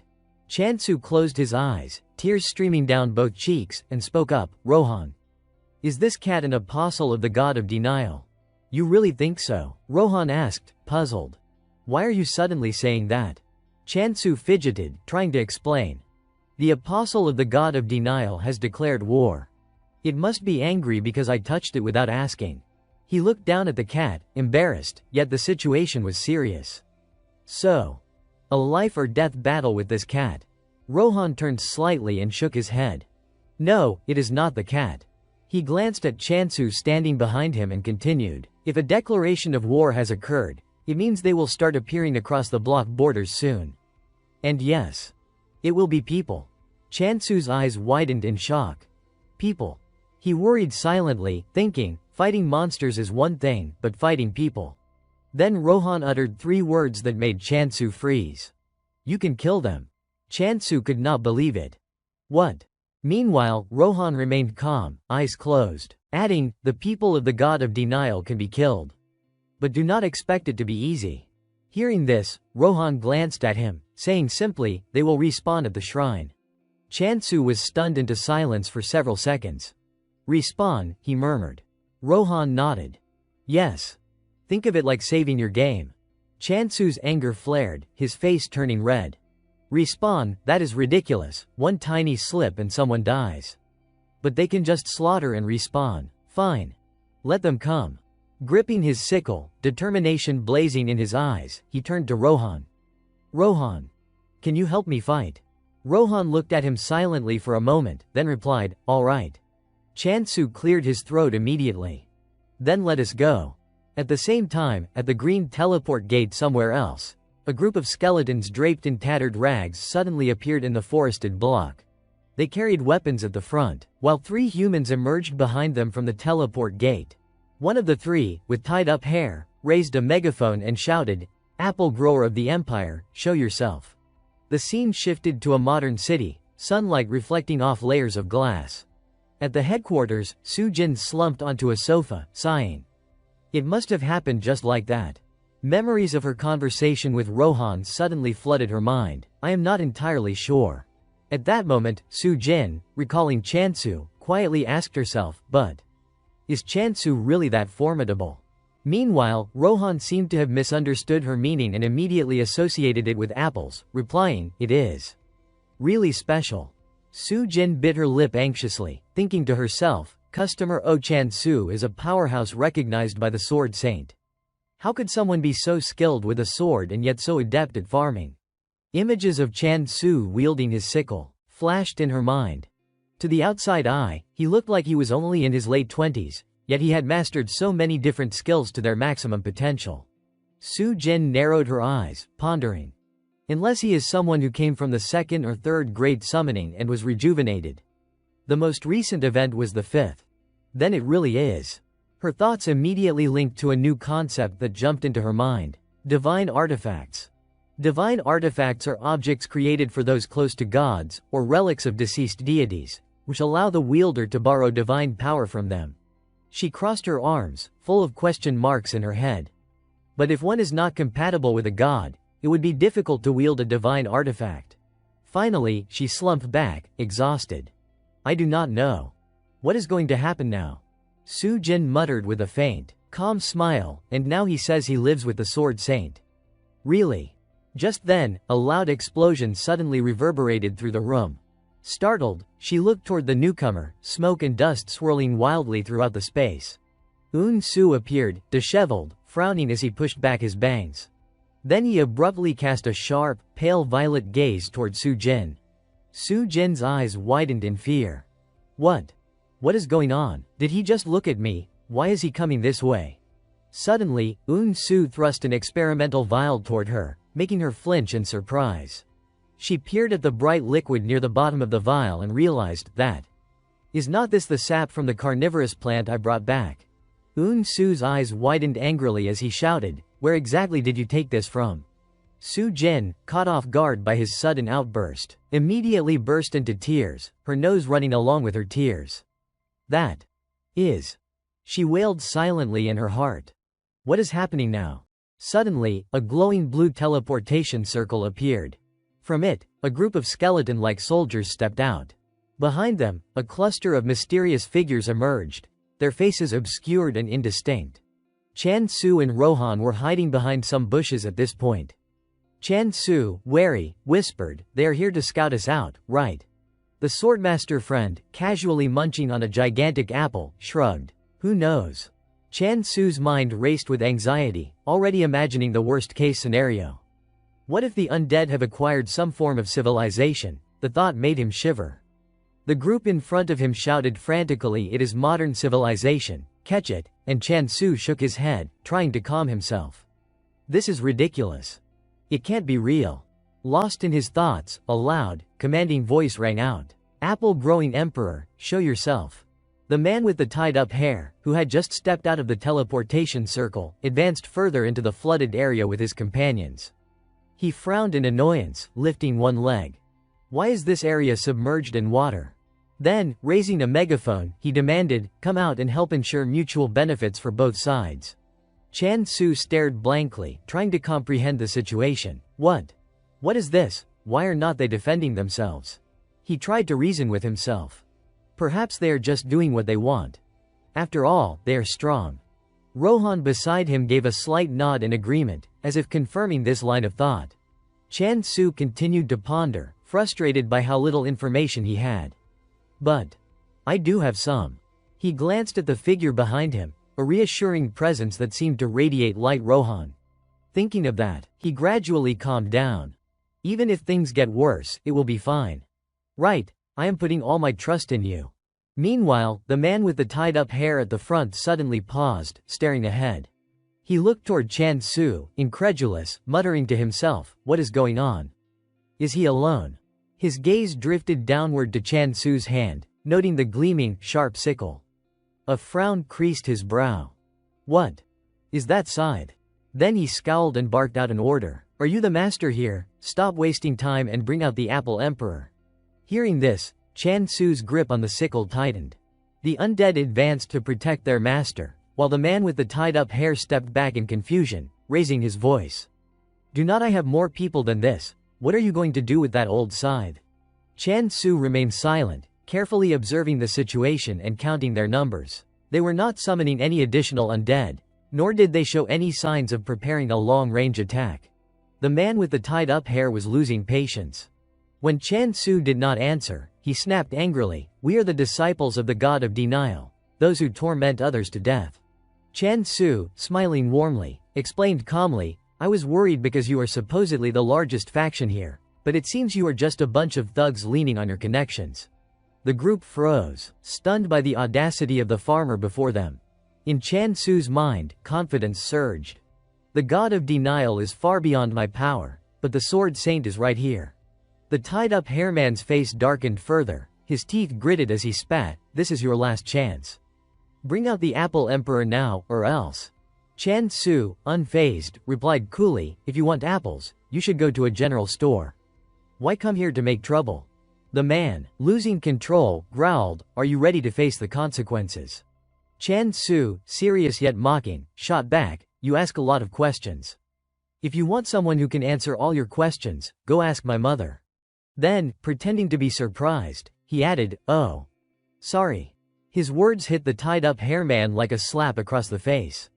"She is not in this world anyway." "Right. As the man trembled with anger, the undead whispered among themselves, insulting his mother. That is too much, just because we invaded. That is too cruel. Confused, Chan Su exclaimed, huh? Suddenly, realization struck him. Panicked, he explained, wait, no, that is not what I meant. I meant the world. She could not possibly be affected by the same world. That is all I meant, and so does she. The tied-up hairman, red-faced with fury, bellowed, kill him. The undead, still whispering, murmured, clearly, it is self-defense. Chan Su, nearly desperate, tried to explain, no, I really did not mean that. The scene shifted to Eun Su and Su Jin. He stepped close to her, his expression pleading. Please, just tell me one thing. He held up a glass vial containing a luminous liquid and demanded, this resin. Did Rohan collect it? Su Jin, startled, stepped back and stammered, no. No, it was not him. Eun Su's expression remained serious as he pressed further. So it was someone else. She hesitated, flustered, well. Then he calmed slightly, continuing in a composed tone, client information is confidential by nature. My apologies. He straightened, maintaining a respectful distance from Su Jin, the sincerity in his voice clear. I asked an unnecessary question. Eun Su then raised another point, in that case, there won't be any additional fees, right? Su Jin nodded, a little uncertain. Yes, probably. His face was a bit disheveled now, but he still managed a bright smile as he said, lucky for you, we are not capable of continuing to accept supplies at labor prices. His pale lavender eyes gleamed with calculation, silently thinking, I absolutely will not let this slip out of my control. Then Eun Su spoke to Su Jin, no cooldown, as she already knew. The carnivorous resin had a high degradation rate, making it extremely difficult to maintain its purity, not to mention how challenging it was to harvest. He then held up a vial containing a glowing pink liquid. However, the resin you brought back can maintain a higher level of purity than anything we have ever seen before. Eun Su reached into his coat pocket and pulled out a stack of papers. I do not know how you managed to collect it, but... He set the papers down on her desk and asked, could you continue supplying it to us? Su Jin, holding the documents, read through them and replied cautiously, I will need to check first, but... Perhaps it is possible. Hearing that, Eun Su immediately suggested, then let us sign a temporary contract at least for now. She looked up at him and continued, and... He winked, a mischievous glint in his eye, smiling as he added, tell that person the alchemists will always welcome them. Back with Chan Su, he was now being assaulted from all sides by the undead. The man with the tied-up hair, furious, shouted, execute those who dare mock the god of denial and our pride. Chan Su, defending himself while struggling to speak, explained, I told you, I did not mean that, but deep down, he realized that reasoning with them would probably achieve nothing. He would have to clear them out first. Seeing Chan Su's unwavering attitude only made the tied-up hairman angrier. Why is he so confident, he wondered. Just as the fight was about to begin, the farmer suddenly asked, by the way, all these undead. Were they mass-produced in the same factory? No sooner had he spoken than he activated his skill slashes after slashes decapitating the undead in a sweeping arc. Each strike was precise, cutting through the necks of the approaching skeletons with terrifying efficiency. After completing the technique, he even twirled the scythe on a single finger with remarkable finesse. Having finished the battle, his confidence surged. Perfect for practicing skills, he thought. The tied-up hairman, shocked at Chan Su's power, screamed, this is impossible. But when he looked up at the sky, skulls and shattered fragments rained down. His face drained of color as he froze in place. In an instant, the skeletons collapsed to the ground, leaving him utterly stunned. His once expressive face now drained of life, he whispered, what is this? Chan Su placed his foot on one of the fallen skeletons and commented, they are much weaker than I expected, probably because they are nothing but bones. The farmer, still smiling amicably, asked, so, are you going to surrender? The man with the tied-up hair gritted his teeth and cursed, useless trash. But then he pulled out a mysterious purple ring, muttering, I admit. I did not expect I would have to summon this thing, but... The moment the gem on the ring shattered, he yelled, you should feel honored. In an instant, a massive magical circle appeared on the ground, accompanied by a shout, summon, Hercules. From the enormous circle, a dark figure emerged, so towering that Chan Su had to tilt his head back to see it. The man, seeing this, immediately looked smug. Kuhaha. How do you like Hercules? Before him appeared a monstrous titan, a bizarre fusion with one human head and one lion's head. Yet, unlike what he had expected, Chan Su calmly remarked, "This is nothing like I imagined. I am sure there'll be a lawsuit for defamation of reputation." The man, pointing and shouting, barked, "Do not insult my masterpiece. This is the ultimate weapon, forged with 30 million gold and 100,000 points." He then commanded, "Rip him apart." Hercules, the monstrous titan, charged at Chan Su immediately. At this moment, Chan Su, distracted by his thoughts, calculated 30 million gold and 100,000 points, Yet he was able to think and dodge the titan's attack simultaneously. Roughly equivalent to 200 king apple blocks, he mused. The titan kept lunging at him, making strange guttural sounds with each strike. In one move, it bent down, attempting to crush Chan Su under its immense weight. Chan Su smiled and said, "How convenient of you to bow down yourself." In a flash, a white streak of light sliced across the titan's neck. It was Chan Su's doing, a swift, effortless execution of the monstrous creature, not a drop of his energy wasted. Watching the titan collapse, the tied-up hairman trembled and yelled, "Impossible. My Hercules." As the creature disintegrated, Chan Su added fuel to the fire. "Oh, 10 years of effort." The man with the tied-up hair suddenly spun around and called out. A confident woman with purple hair snapped back angrily, "Why are you just standing there staring? Things have already gone this badly, this guy is." It was Kim Su-ji, 4th-generation disciple of the god of denial. She sneered, "You are the one who confidently stepped forward, now you complain." Annoyed, she glanced around, muttering, "What a hassle. Well, this counts as overtime, right? My role is just to guide." Meanwhile, Chan Su, slightly suspicious, wondered to himself, "Is it really over? Even I might struggle in phase 3. The moment he lifted his head, Chan Su froze, startled by the figure standing before him. He studied the woman's cold, unyielding face and muttered, "I thought you were just a minor character." Her eyes blazed a fiery red, immediately flaring as she glared at him, as if trying to dominate his very presence. Chan Su instantly sensed that something was off. At the same time, a yellow warning flashed before the purple-haired woman's excited face. Tip. Opponent is using the skill Negation of Life to curse the target. His face drained of energy, and his eyes reflected his weariness, yet he forced out a word, "Ah. So you really are an important character." Finally, the system reminded him, a sharp warning echoing in his mind, "Danger detected." After activating her skill, Su-ji was surrounded by a dark, ominous aura, which surged toward Chan Su, leaving him drained and collapsing to the ground, his body trembling uncontrollably. The gang leader struggled to stand, a satisfied grin spreading across his face as he taunted, "That is right. You should have thought twice before acting. This is the consequence of daring to insult the followers of negation." Chan Su felt his entire body heavy and lethargic, unable to move, his mind foggy and drifting. Seizing the opportunity, the gang leader clicked his tongue and dashed forward, loudly proclaiming, "Wait up. I will avenge Hercules immediately." Gentle sunlight filtered through the lush green leaves above. The gang leader ran along the muddy path, glancing around, sniffing the air, and thinking to himself, the faint scent of emperor apples. So this is where the old army had been. It was only a matter of time before he found them. Stepping off the muddy road, he reached a drier area, densely covered with trees and foliage. Suddenly, Rohan flickered in and out of sight, moving stealthily behind him. The rustling of the bushes drew the gang leader's attention. He paused, sensing something amiss. Alert, he spun around, scanning the surroundings tensely, shouting, "Who is there?" While he fumbled, suspicious that someone might be hiding nearby, Rohan launched into the air to avoid being seen. The gang leader caught another unusual sound and instinctively looked up toward its source. Rohan was now rushing straight at him. The gang leader's eyes widened in horror, red hair. And a black sword. No way. It did not take long for him to realize the attacker was Rohan himself. Before he could react, Rohan struck a powerful blow to his head, sending him reeling. Meanwhile, in the center of a distant city, tall buildings crowded the streets, bustling with people.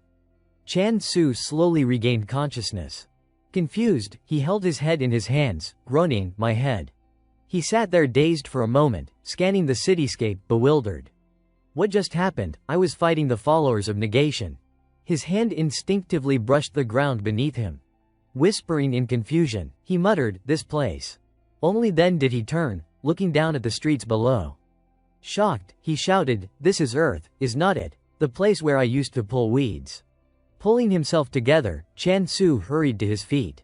Two children raced past him, laughing and playing, which only deepened his worry. The scenery here was unlike the Earth he remembered. Even the children looked different. As he wandered, lost in thought, a familiar voice called out, "Oh, Chan Su." Instinctively, Chan Su turned to look. In a daze, Chan Su saw two familiar figures smiling at him. The woman's voice carried both reproach and worry as she asked, "Where have you been, child? Your mother has been so worried about you." Looking at the two figures before him, Chan Su could hardly believe his eyes. Tears welled up uncontrollably as his voice faltered, choked with emotion, "Mom. Dad." Unable to wait any longer, he bolted toward them. He wrapped his arms tightly around his parents, crying like a child, his voice trembling as he repeated, "Mom. Dad." Chan Su sobbed without pause, tears streaming freely down his face, choking out, "I missed you. I missed you so much. Where have you been all these years?" Then, hastily, he asked, "You won't leave again, right?" But the woman's arm, which had been resting on him, suddenly slipped away. His father turned his face to the side, avoiding him, while the woman gently pushed him back. Neither of them answered. Chan Su froze in shock, calling out, "Mom." Tears still streaking his cheeks, his body trembling, he rasped, "Where are you going?" Yet they remained indifferent, walking away and leaving him alone, powerless. Screaming desperately, "No. Do not go. Do not leave. Do not abandon me." Chan Su reached out, trying to grab them, but their forms receded farther and farther, fading into the distance. A hand shook him awake. Chan Su jolted from the heart-wrenching dream, tears still streaming down his face. His complexion was pale, and he panted heavily, still caught in the lingering pain of the illusion. Rohan placed a hand on his shoulder, speaking softly to reassure him, it was only her illusion. "Calm down." As he spoke, Rohan gently patted Chan Su, helping him regain some composure. Chan Su stopped crying, but his mind had yet to fully settle. Seeing this, Rohan turned away. Su Ji had collapsed, wincing and clutching her injured arm, bewildered, thinking to herself, why would the sword saint be in a place like this? Suddenly, Chan Su rose to his feet, gripping a sharp rake in his hand, and slowly approached her. Though his body still trembled, his eyes were filled with a mix of grief and anger. Yet he could not bring himself to strike Su Ji. From behind, Rohan had not interfered, simply standing there, quietly resting a hand on the hilt of his sword, ready. Suddenly, Rohan stomped on the muddy ground to gain momentum. He dashed past Chan Su, surging toward Su Ji. Seeing this, she panicked, shouting, "Wait!" Chan Su squeezed his eyes shut, too frightened to watch. Su Ji was struck unconscious by Rohan, sinking slowly into the consuming mud.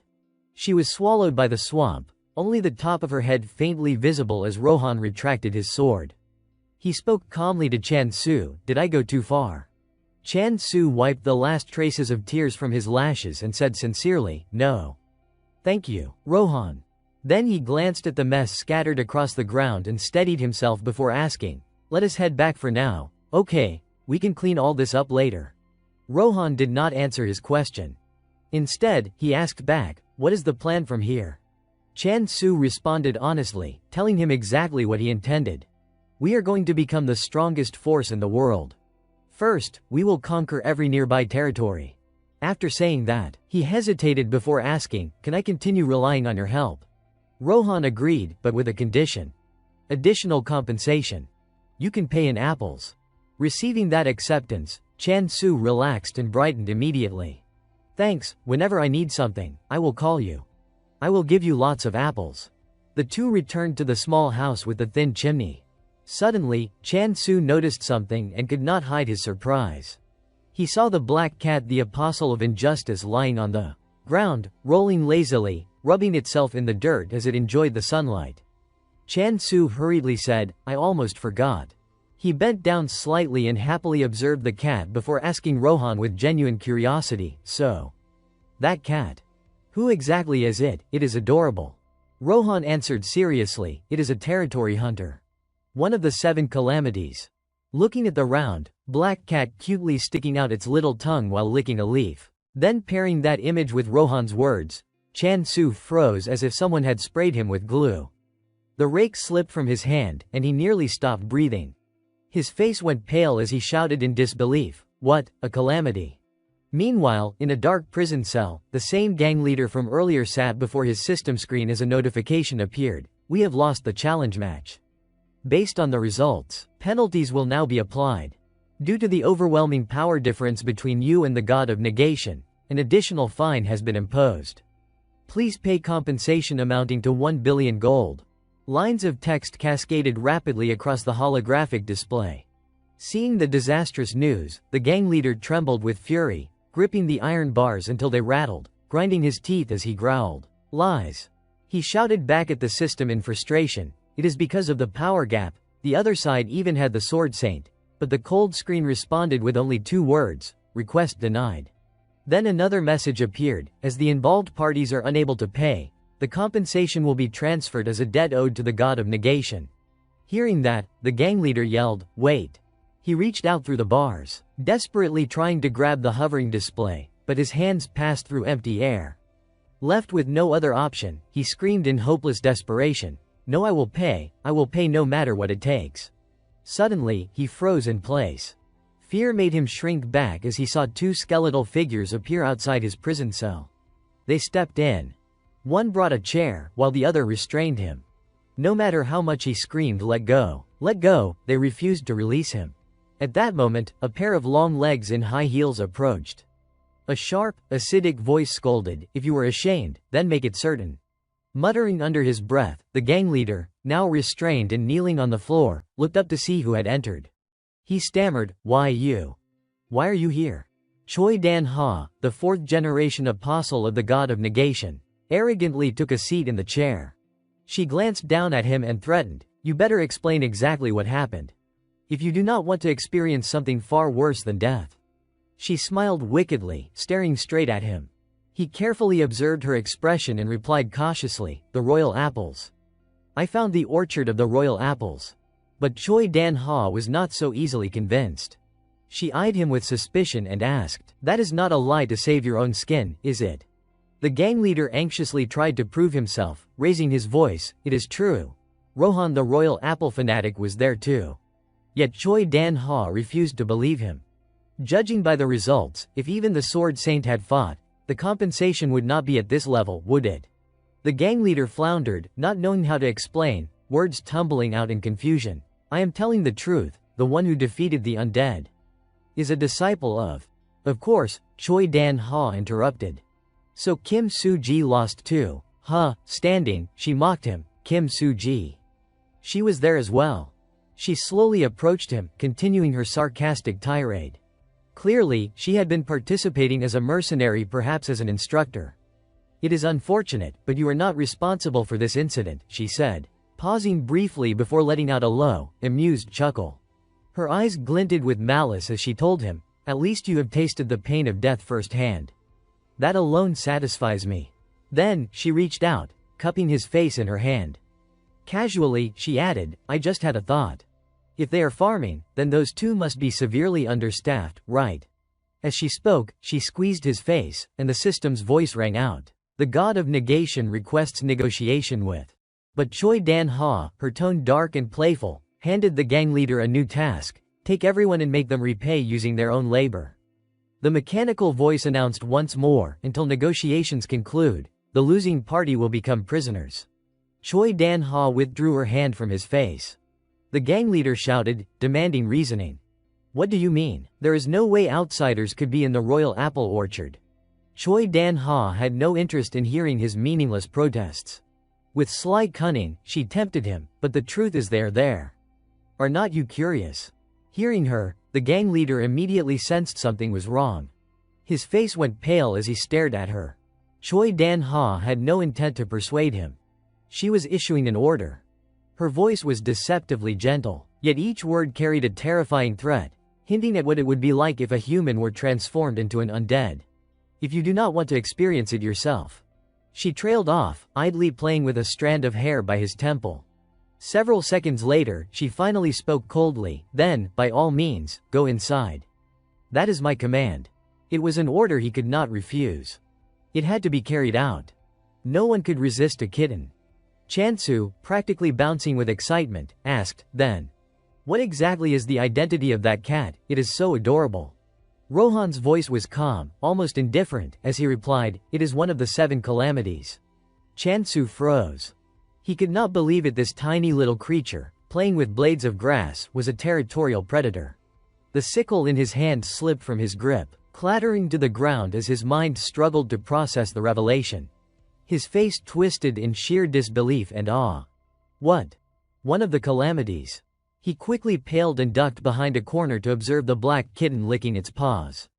"Are we going to be okay?" he asked, still trying to keep his composure. Rohan, standing calmly nearby, reassured him, "We will be fine." If it had hostile intent, something would have happened already. Chansu's worry was not fully eased. But what if it actually does have bad intentions? Rohan explained softly, "If it did, it would have devoured our territorial rights already." Chansu nearly choked on his own disbelief. "Wait. What? Devour our territory rights, that is? Something it can even eat?" He hurriedly opened his system interface to check the status of his territory. Once confirmed intact, he exhaled a sigh of relief. At least it had not eaten it.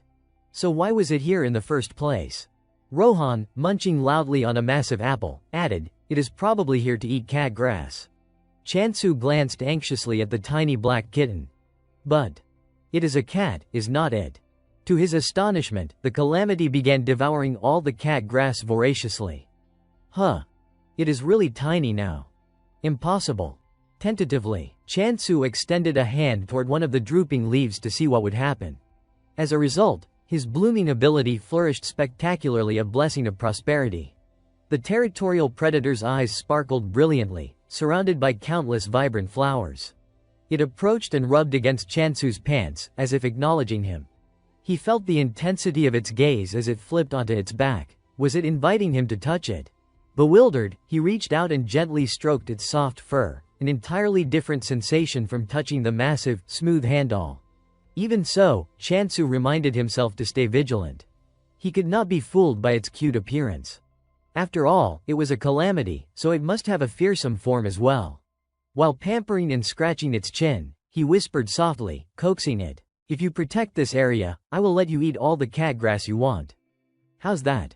The kitten let out a tiny approving meow. Chansu then turned to consult the expert, Rohan. "Looks like we will be living together for quite some time. What should I call you from now on?"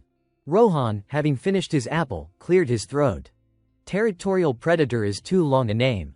So Chansu decided to simplify its name, shortening it to Yongshik. The kitten immediately fluffed up and protested vigorously. Chansu immediately conjured a small bundle of cat grass as a suggestion. "How about we call you Dacheo?" This time, the kitten did not growl, only flicked its tail. Was it asking for an explanation? It was acting more human than human itself. Chansu took a moment, then slowly and poetically continued, "Your fur is as beautiful as a starry night sky. And your eyes. They remind me of the shining moon. How does that sound?" The kitten let out a soft, tiny meow and licked his hand in apparent agreement. Cheo seemed pleased with the new name, as if the matter had been peacefully settled. Rohan, having been dismissed by the previous name, smirked faintly. What is wrong with Yongshik anyway? Chansu was at a loss for words for this strange creature. "Do you really understand what I meant?" Suddenly, the system's notification chimed. "You have won the battle. As a victory privilege, you are awarded compensation of 1 billion. 1 billion. Chansu could not help but want to boast to Rohan immediately. "Hey, Rohan, the compensation is 1 billion. But the system was not done. Another message popped up. "The god of negation has requested negotiation. Until the negotiation concludes, the losing party will be detained as prisoners." The money, not yet in his hands, had already been revoked. Chansu grumbled in frustration. "What, my 1 billion? Give it back." That night, peace settled over their greenhouse, the stars above casting a soft glow. Chansu could not sleep. Sitting up, he looked at the little ones nearby. His voice, low and soft, carried gently through the still air. Goddess. When I first came here, I was scared, worried about so many things. But thanks to you all, I have had a truly happy time here. He murmured to himself, reflecting on the day's events. In truth, he had seen his parents today. Chansu's heart was a tangle of bittersweet emotions. Even if it was only an illusion conjured by the curse, it had made him genuinely happy. At that moment, he felt joy from the very depths of his being. Perhaps he missed them more than he had realized. He clenched his fists, feeling time itself in his hands, and made a decision. Chansu promised himself and the goddess that he would turn prosperity into the greatest power in the world. He tilted his head, glancing at the radish plant sleeping peacefully beside him. His voice, tinged with emotion and sorrow, made a quiet vow. I will help you regain your original form. I promise. The goddess, drowsily, wrapped her arms around his hand, the corner of her eye glistening with tears. Until Chansu was abruptly confronted with frustration early the next morning. Rohan. Are you really going to do that? He hated that he could not just press him down and snap his head off. How could he even keep living like this? A steaming hot meal sat before Rohan, but he did not touch any of it, not a bite. Just apples, was that all he ate? Chansu could not just sit there and watch him fend for himself like that. Do not you know anything about protein, fats, and carbs? A balanced diet is essential, he scolded. But Rohan just hugged his apple and turned away. I am not planning to steal it, he said calmly. Chansu let out a helpless sigh, collapsing into his chair in exasperation. The other little creatures were happily nibbling on their own food. There were so many delicious things in the world. But seeing Rohan gnawing on his apple so contentedly, Chansu boiled with frustration. He did not even bother thinking about eating anything else. Rohan glanced up at Chansu, who was holding his head in dismay, and muttered, "Oh, heavens." Suddenly, a skewer with a piece of apple was pushed toward him. Rohan pretended to be reluctant to share. Just one piece, no more, he said. I am not doing this because I want to eat it. Fine, take it. I planted these apples myself, Chansu shouted. He realized he could not force Rohan to eat what he wanted. Forget it. Why am I even worrying about him? He is the sword saint, he can take care of himself, he muttered. Rohan, seeing this, nibbled his apple in peace. If you do not eat it, I will, he said. Chansu turned to check on the little creatures. Everyone's eating well, right? Before he could finish, he saw the little ones lying on their backs with full bellies. Right. He bent down to ask the goddess gently, and you? Are you enjoying it? His words were met with sheer shock from those present. He felt a little guilty for addressing her like that. Rohan still did not know the goddess's true identity, so maybe she would forgive him for being a bit casual. But she remained completely stone-faced. Ari toddled forward, scolding furiously. How dare you speak disrespectfully to the goddess? Then came a barrage of chaotic insults. You think just because you got good points you can do whatever you want now? Chansu chose to ignore it. I will explain later, he whispered to himself. He tried to calm the scattered emotions of the little ones. Stay calm, everyone, stay calm. Meanwhile, Rohan relaxed, sipping on his pure emperor apple juice. A little grunt sounded from a piglet behind the annoyed Ari. Wait a second.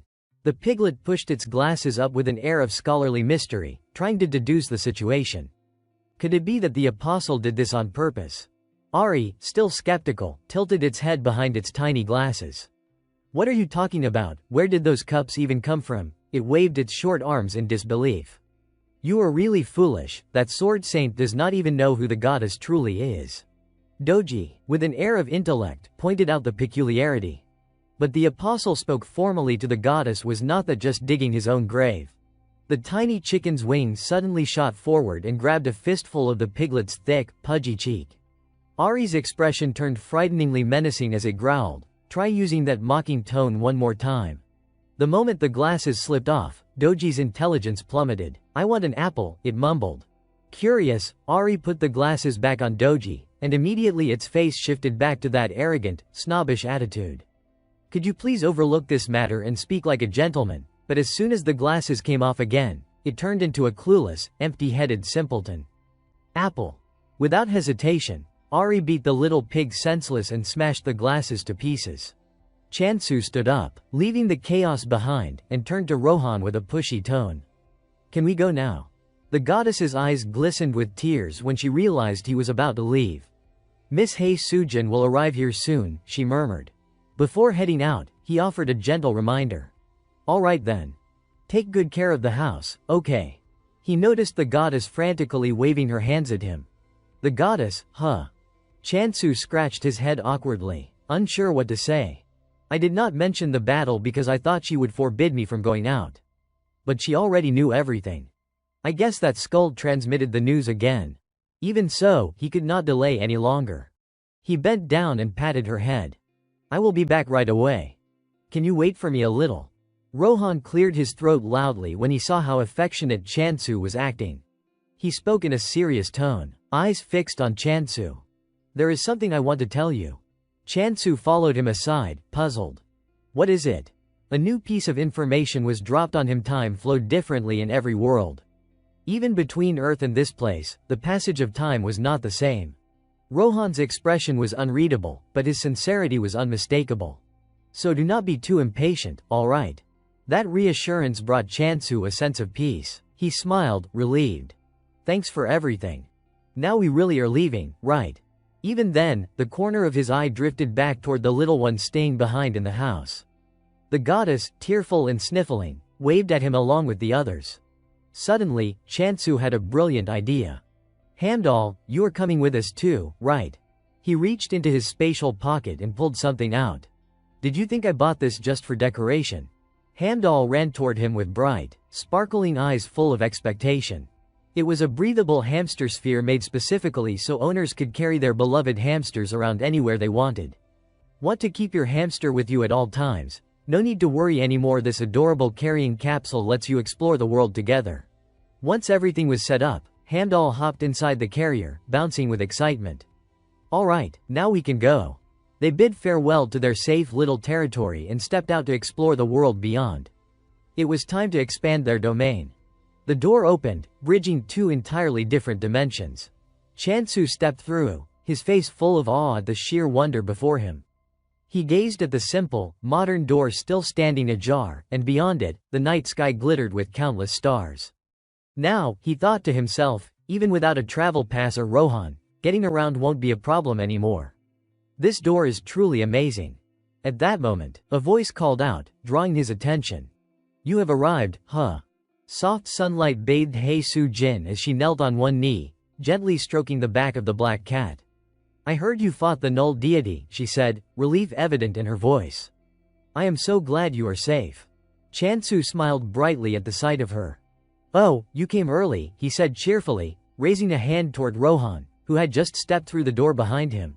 Thanks to Rohan's help, things were not as difficult as I expected. Su-jin's eyes went wide in disbelief as Chansu continued. He even agreed to handle security for a while. Her voice dropped to a whispered, incredulous tone. Wait. How come you two are here together? Chansu glanced casually at Rohan, who was lazily munching on an apple beside him, and answered, Rohan and I decided to live together for the time being. She sighed, placing a hand on her forehead in resigned amusement. I had a feeling this would happen. But I did not expect it to turn out like this.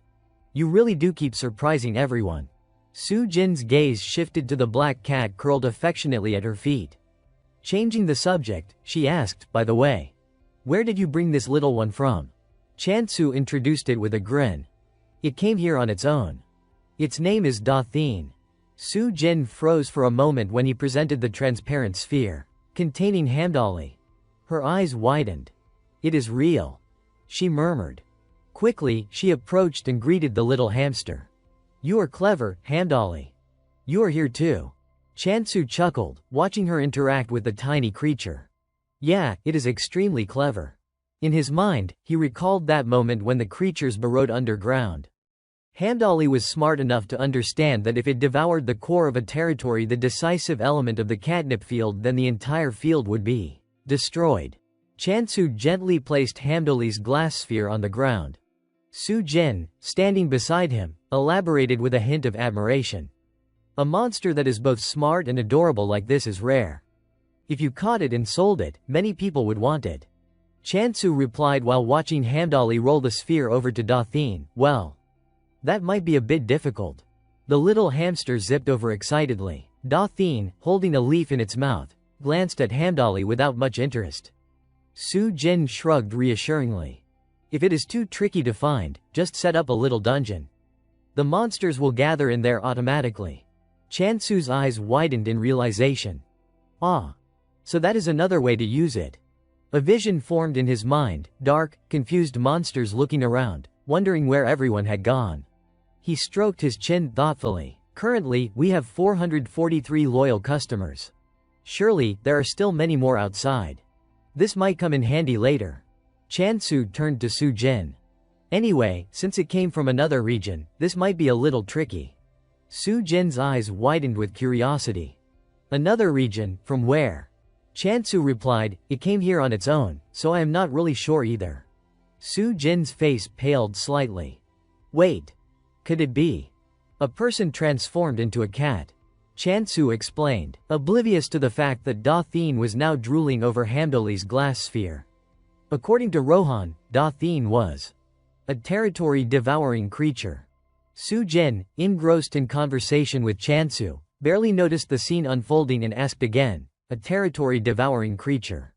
The tiny hamster flinched at the words, while Chansu's voice carried across. Yes, that is right. Su Jin's curiosity deepened. Really? There is a monster with a name like that. Meanwhile, Da Thien's expression was terrifying. Its mouth dripped saliva, and one paw pressed onto the glass sphere, leaving Hamdali utterly terrified. Chansu recalled that it was not just any monster, it was one of the 7 great calamities. Su Jin laughed in surprise. Aha, so it is the territory devourer. Suddenly, she grabbed Chansu's wrist. Tears streamed down her face as she dragged him swiftly to another spot, shouting loudly alongside him, Why? Why is one of the 7 great calamities here? The two of them leapt into a patch of tall grass. Su Jin flung him aside, sending Chansu sprawling onto the ground, panicking as she yelled, It even says here that it does not just devour territory, it can destroy entire regions, my ostrich-feathered tail. Why would something like this show up here? Chansu sighed, propping himself up. Ah. Well, for now, we think it came because of the catnip. Su Jin gave him a puzzled look. But it is not really a cat. Why would it stay just for the catnip? Chansu scratched his head, giving an honest guess. I do not know the full story either, but that seems to be the case. He went on to explain. To claim a territory, you normally need at least 200,000 points. He looked toward the sprawling catnip patch. Blessings scattered across it had cost less than 10,000 points. Chansu continued, so, on the surface, it seems like a 20-fold difference. But the absorption efficiency depends on the form. If you place the two side by side, the disparity becomes very clear. For example, if the ratio is 1 to 90, for Da Thien, this area would be worth 2,000 points, while the catnip would be worth 9,000 points over 3 times the difference. One of his hands pressed against the thick tree root behind him. Of course, that was not an exact ratio, and nobody really knew if it was even accurate. Chansu pushed himself up from the ground. But as the chosen one, I really do not have any other options. Su Jin looked at him in alarm. It will be okay, right? I do not want to come back one day and find everything gone. Chansu was not entirely sure. Cats are territorial creatures. So maybe, at the very least, it will protect this area. Suddenly, a sharp, piercing cry cut through their conversation, making Chansu spin around. The glass sphere had shattered. He sprinted toward the black cat. Da Thien, no, stop. Chansu yelled when he saw Da Thien with Hamdali in its mouth. Hamdali is not food. He snatched the little hamster back. You little monster, I introduced you two to be friends, not a meal. Da Thien did not even care about losing its snack. It lazily scratched its ear, an attitude that left Chansu completely exasperated. Not even listening, huh? His eyes flicked to Rohan, standing calmly off to the side. Rohan, why are you just watching? Rohan still had bits of apple stuck to the corners of his mouth, but his serious expression had not changed. If anything happened, I would have stopped it, he said. Chansu could not believe it. Hamdali almost got eaten, he shouted. He bent down to check on the little hamster, which was crying pitifully. Are you okay? Su Jin hurried over, concern etched on her face. Hamdali's not hurt anywhere, right? We will have to be careful until they get used to each other. Once everything seemed settled, Su Jin brought up a new topic. By the way, Chansu, I actually need to tell you something. Chansu tilted his head in curiosity. Again, if it is about the ostrich feathered tail, I already saw the message. Su Jin looked up at him. A fraud claiming to be the owner of the Emperor Apple has appeared. Chansu forced a smile. Wow. What a strange scam. All over one apple. She continued, her expression serious. Yes, but listen. He claims that because the apple carries the blessing of prosperity, he has the right to possess it as an apostle of prosperity. Chansu stared at her, stunned. Huh. She gestured toward a fake-looking apple. He even brought an apple to prove he is an apostle of prosperity. But compared to the Emperor Apple, it is just a cheap knockoff. Su Jin exhaled. He also brought a fake prosperity artifact contract, so we can completely dismiss his claim. Luckily, seeing Chansu remain silent, she looked up at him. Noticing his head bowed and his face clouded, Su Jin asked gently, what is wrong? Chansu's hand clenched tightly. In his mind, he wondered, was there really another apostle besides him? He recalled the image of the trembling ginseng plant on the ground. Until now, it had never revealed itself. He also thought of the little ones, Hamdali and the others, playing all around him, and yet now someone was claiming ownership, boldly calling themselves prosperity. A huge question formed in his mind. Could this person have truly been an apostle from the start? Chansu spoke seriously. Ms. Hey Su Jin, we need to find that person. Seeing the determined expression on his face, she asked in curiosity, do you know him? Hamdali gaped, sensing that he was about to reveal the truth. No. Actually, it was more than that. Chansu looked straight at her, his voice firm. I am the true apostle of prosperity. Su Jin was stunned. Her shock made her exclaim, what? Chansu's face darkened as he turned sharply away. Have you heard the saying that with money, one can command even demons? Let us offer a reward for them. He picked up a bright red apple from the ground. I will pay extra personally for that artifact. Chansu held the apple, as large as his own head, alight with a sharp gaze aimed directly at her. And if we capture him alive, I will reward 100 Emperor apples. Rohan, standing off to the side, hesitated slightly at the words. He furrowed his brows. 100 apples. The scene shifted to a dark, shadowy place. At the same time, somewhere in a narrow alley within the domain of the god of negation, a man in a black cloak walked forward, muttering to himself. To persuade Rohan and his disciple, I will need a 2 lin. He gritted his teeth in anger. An apostle of the god of negation without a 2 lin is like fried ink with no ink, a red bean bun with no filling, sushi without fish, military hotpot without ham, a fish cake with no fish. He pictured the skeletons struggling to hold apples, their hands slipping, and sighed. I could use a low-grade 2 lin, but the 5th-generation ones will surely ruin the plan. The wooden door creaked open. Inside, an elderly man in the shop greeted him cheerfully. Well, look who is here, our impecunious friend. The hooded man frowned in annoyance. I am a customer, you know. He did not want to speak much, simply taking the piece of paper the shopkeeper placed on the table. Whatever. Hand it over, the shopkeeper said, handing over the item while asking, and the payment. The cloaked man gritted his teeth and handed over a large black gemstone. He will accept the material too, right? The shopkeeper grumbled, snatching the stone from him. You have to let go before I can take it. The man held on tightly, unwilling to release it. You know I had to pay extra to get this from that old man, right? Of course I know, the shopkeeper replied. He yelled back, I am selling it below market price, you know. After a tiring struggle, the shopkeeper finally yanked the stone from the man's hand. I am not senile yet, kid. The man slumped, staring at the ground. Give me a good price. The shopkeeper sighed, helpless. You think I can just dig up money like that? The man frowned sadly. This might be the last time we meet. We have known each other a long time. At least give me a little discount, right? Squinting one eye, the shopkeeper finally relented. You really know how to soften me up, you know that. He leaned forward, eyes gleaming with excitement. All right, you have gone broke searching for Emperor apples, have not you? The man frowned, at a loss for words. You are not talking about that ridiculous scammer, are you? The shopkeeper raised a hand seriously, regarding him. Not entirely. Even some enlightened folks have been tricked. He smirked knowingly. Well, everyone knows that already. But here's some hot news. The man bristled with impatience but held back. Spit it out. The shopkeeper's voice made him freeze.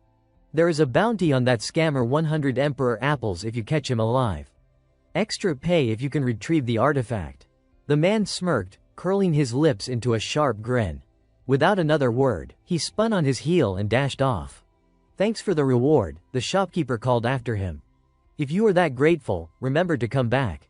He hurried down the empty street, feet pounding the pavement, not stopping for a moment. Finally, he found his target. A wild excitement lit his eyes as he broke into a sprint, face fierce with anticipation. My engagement gift.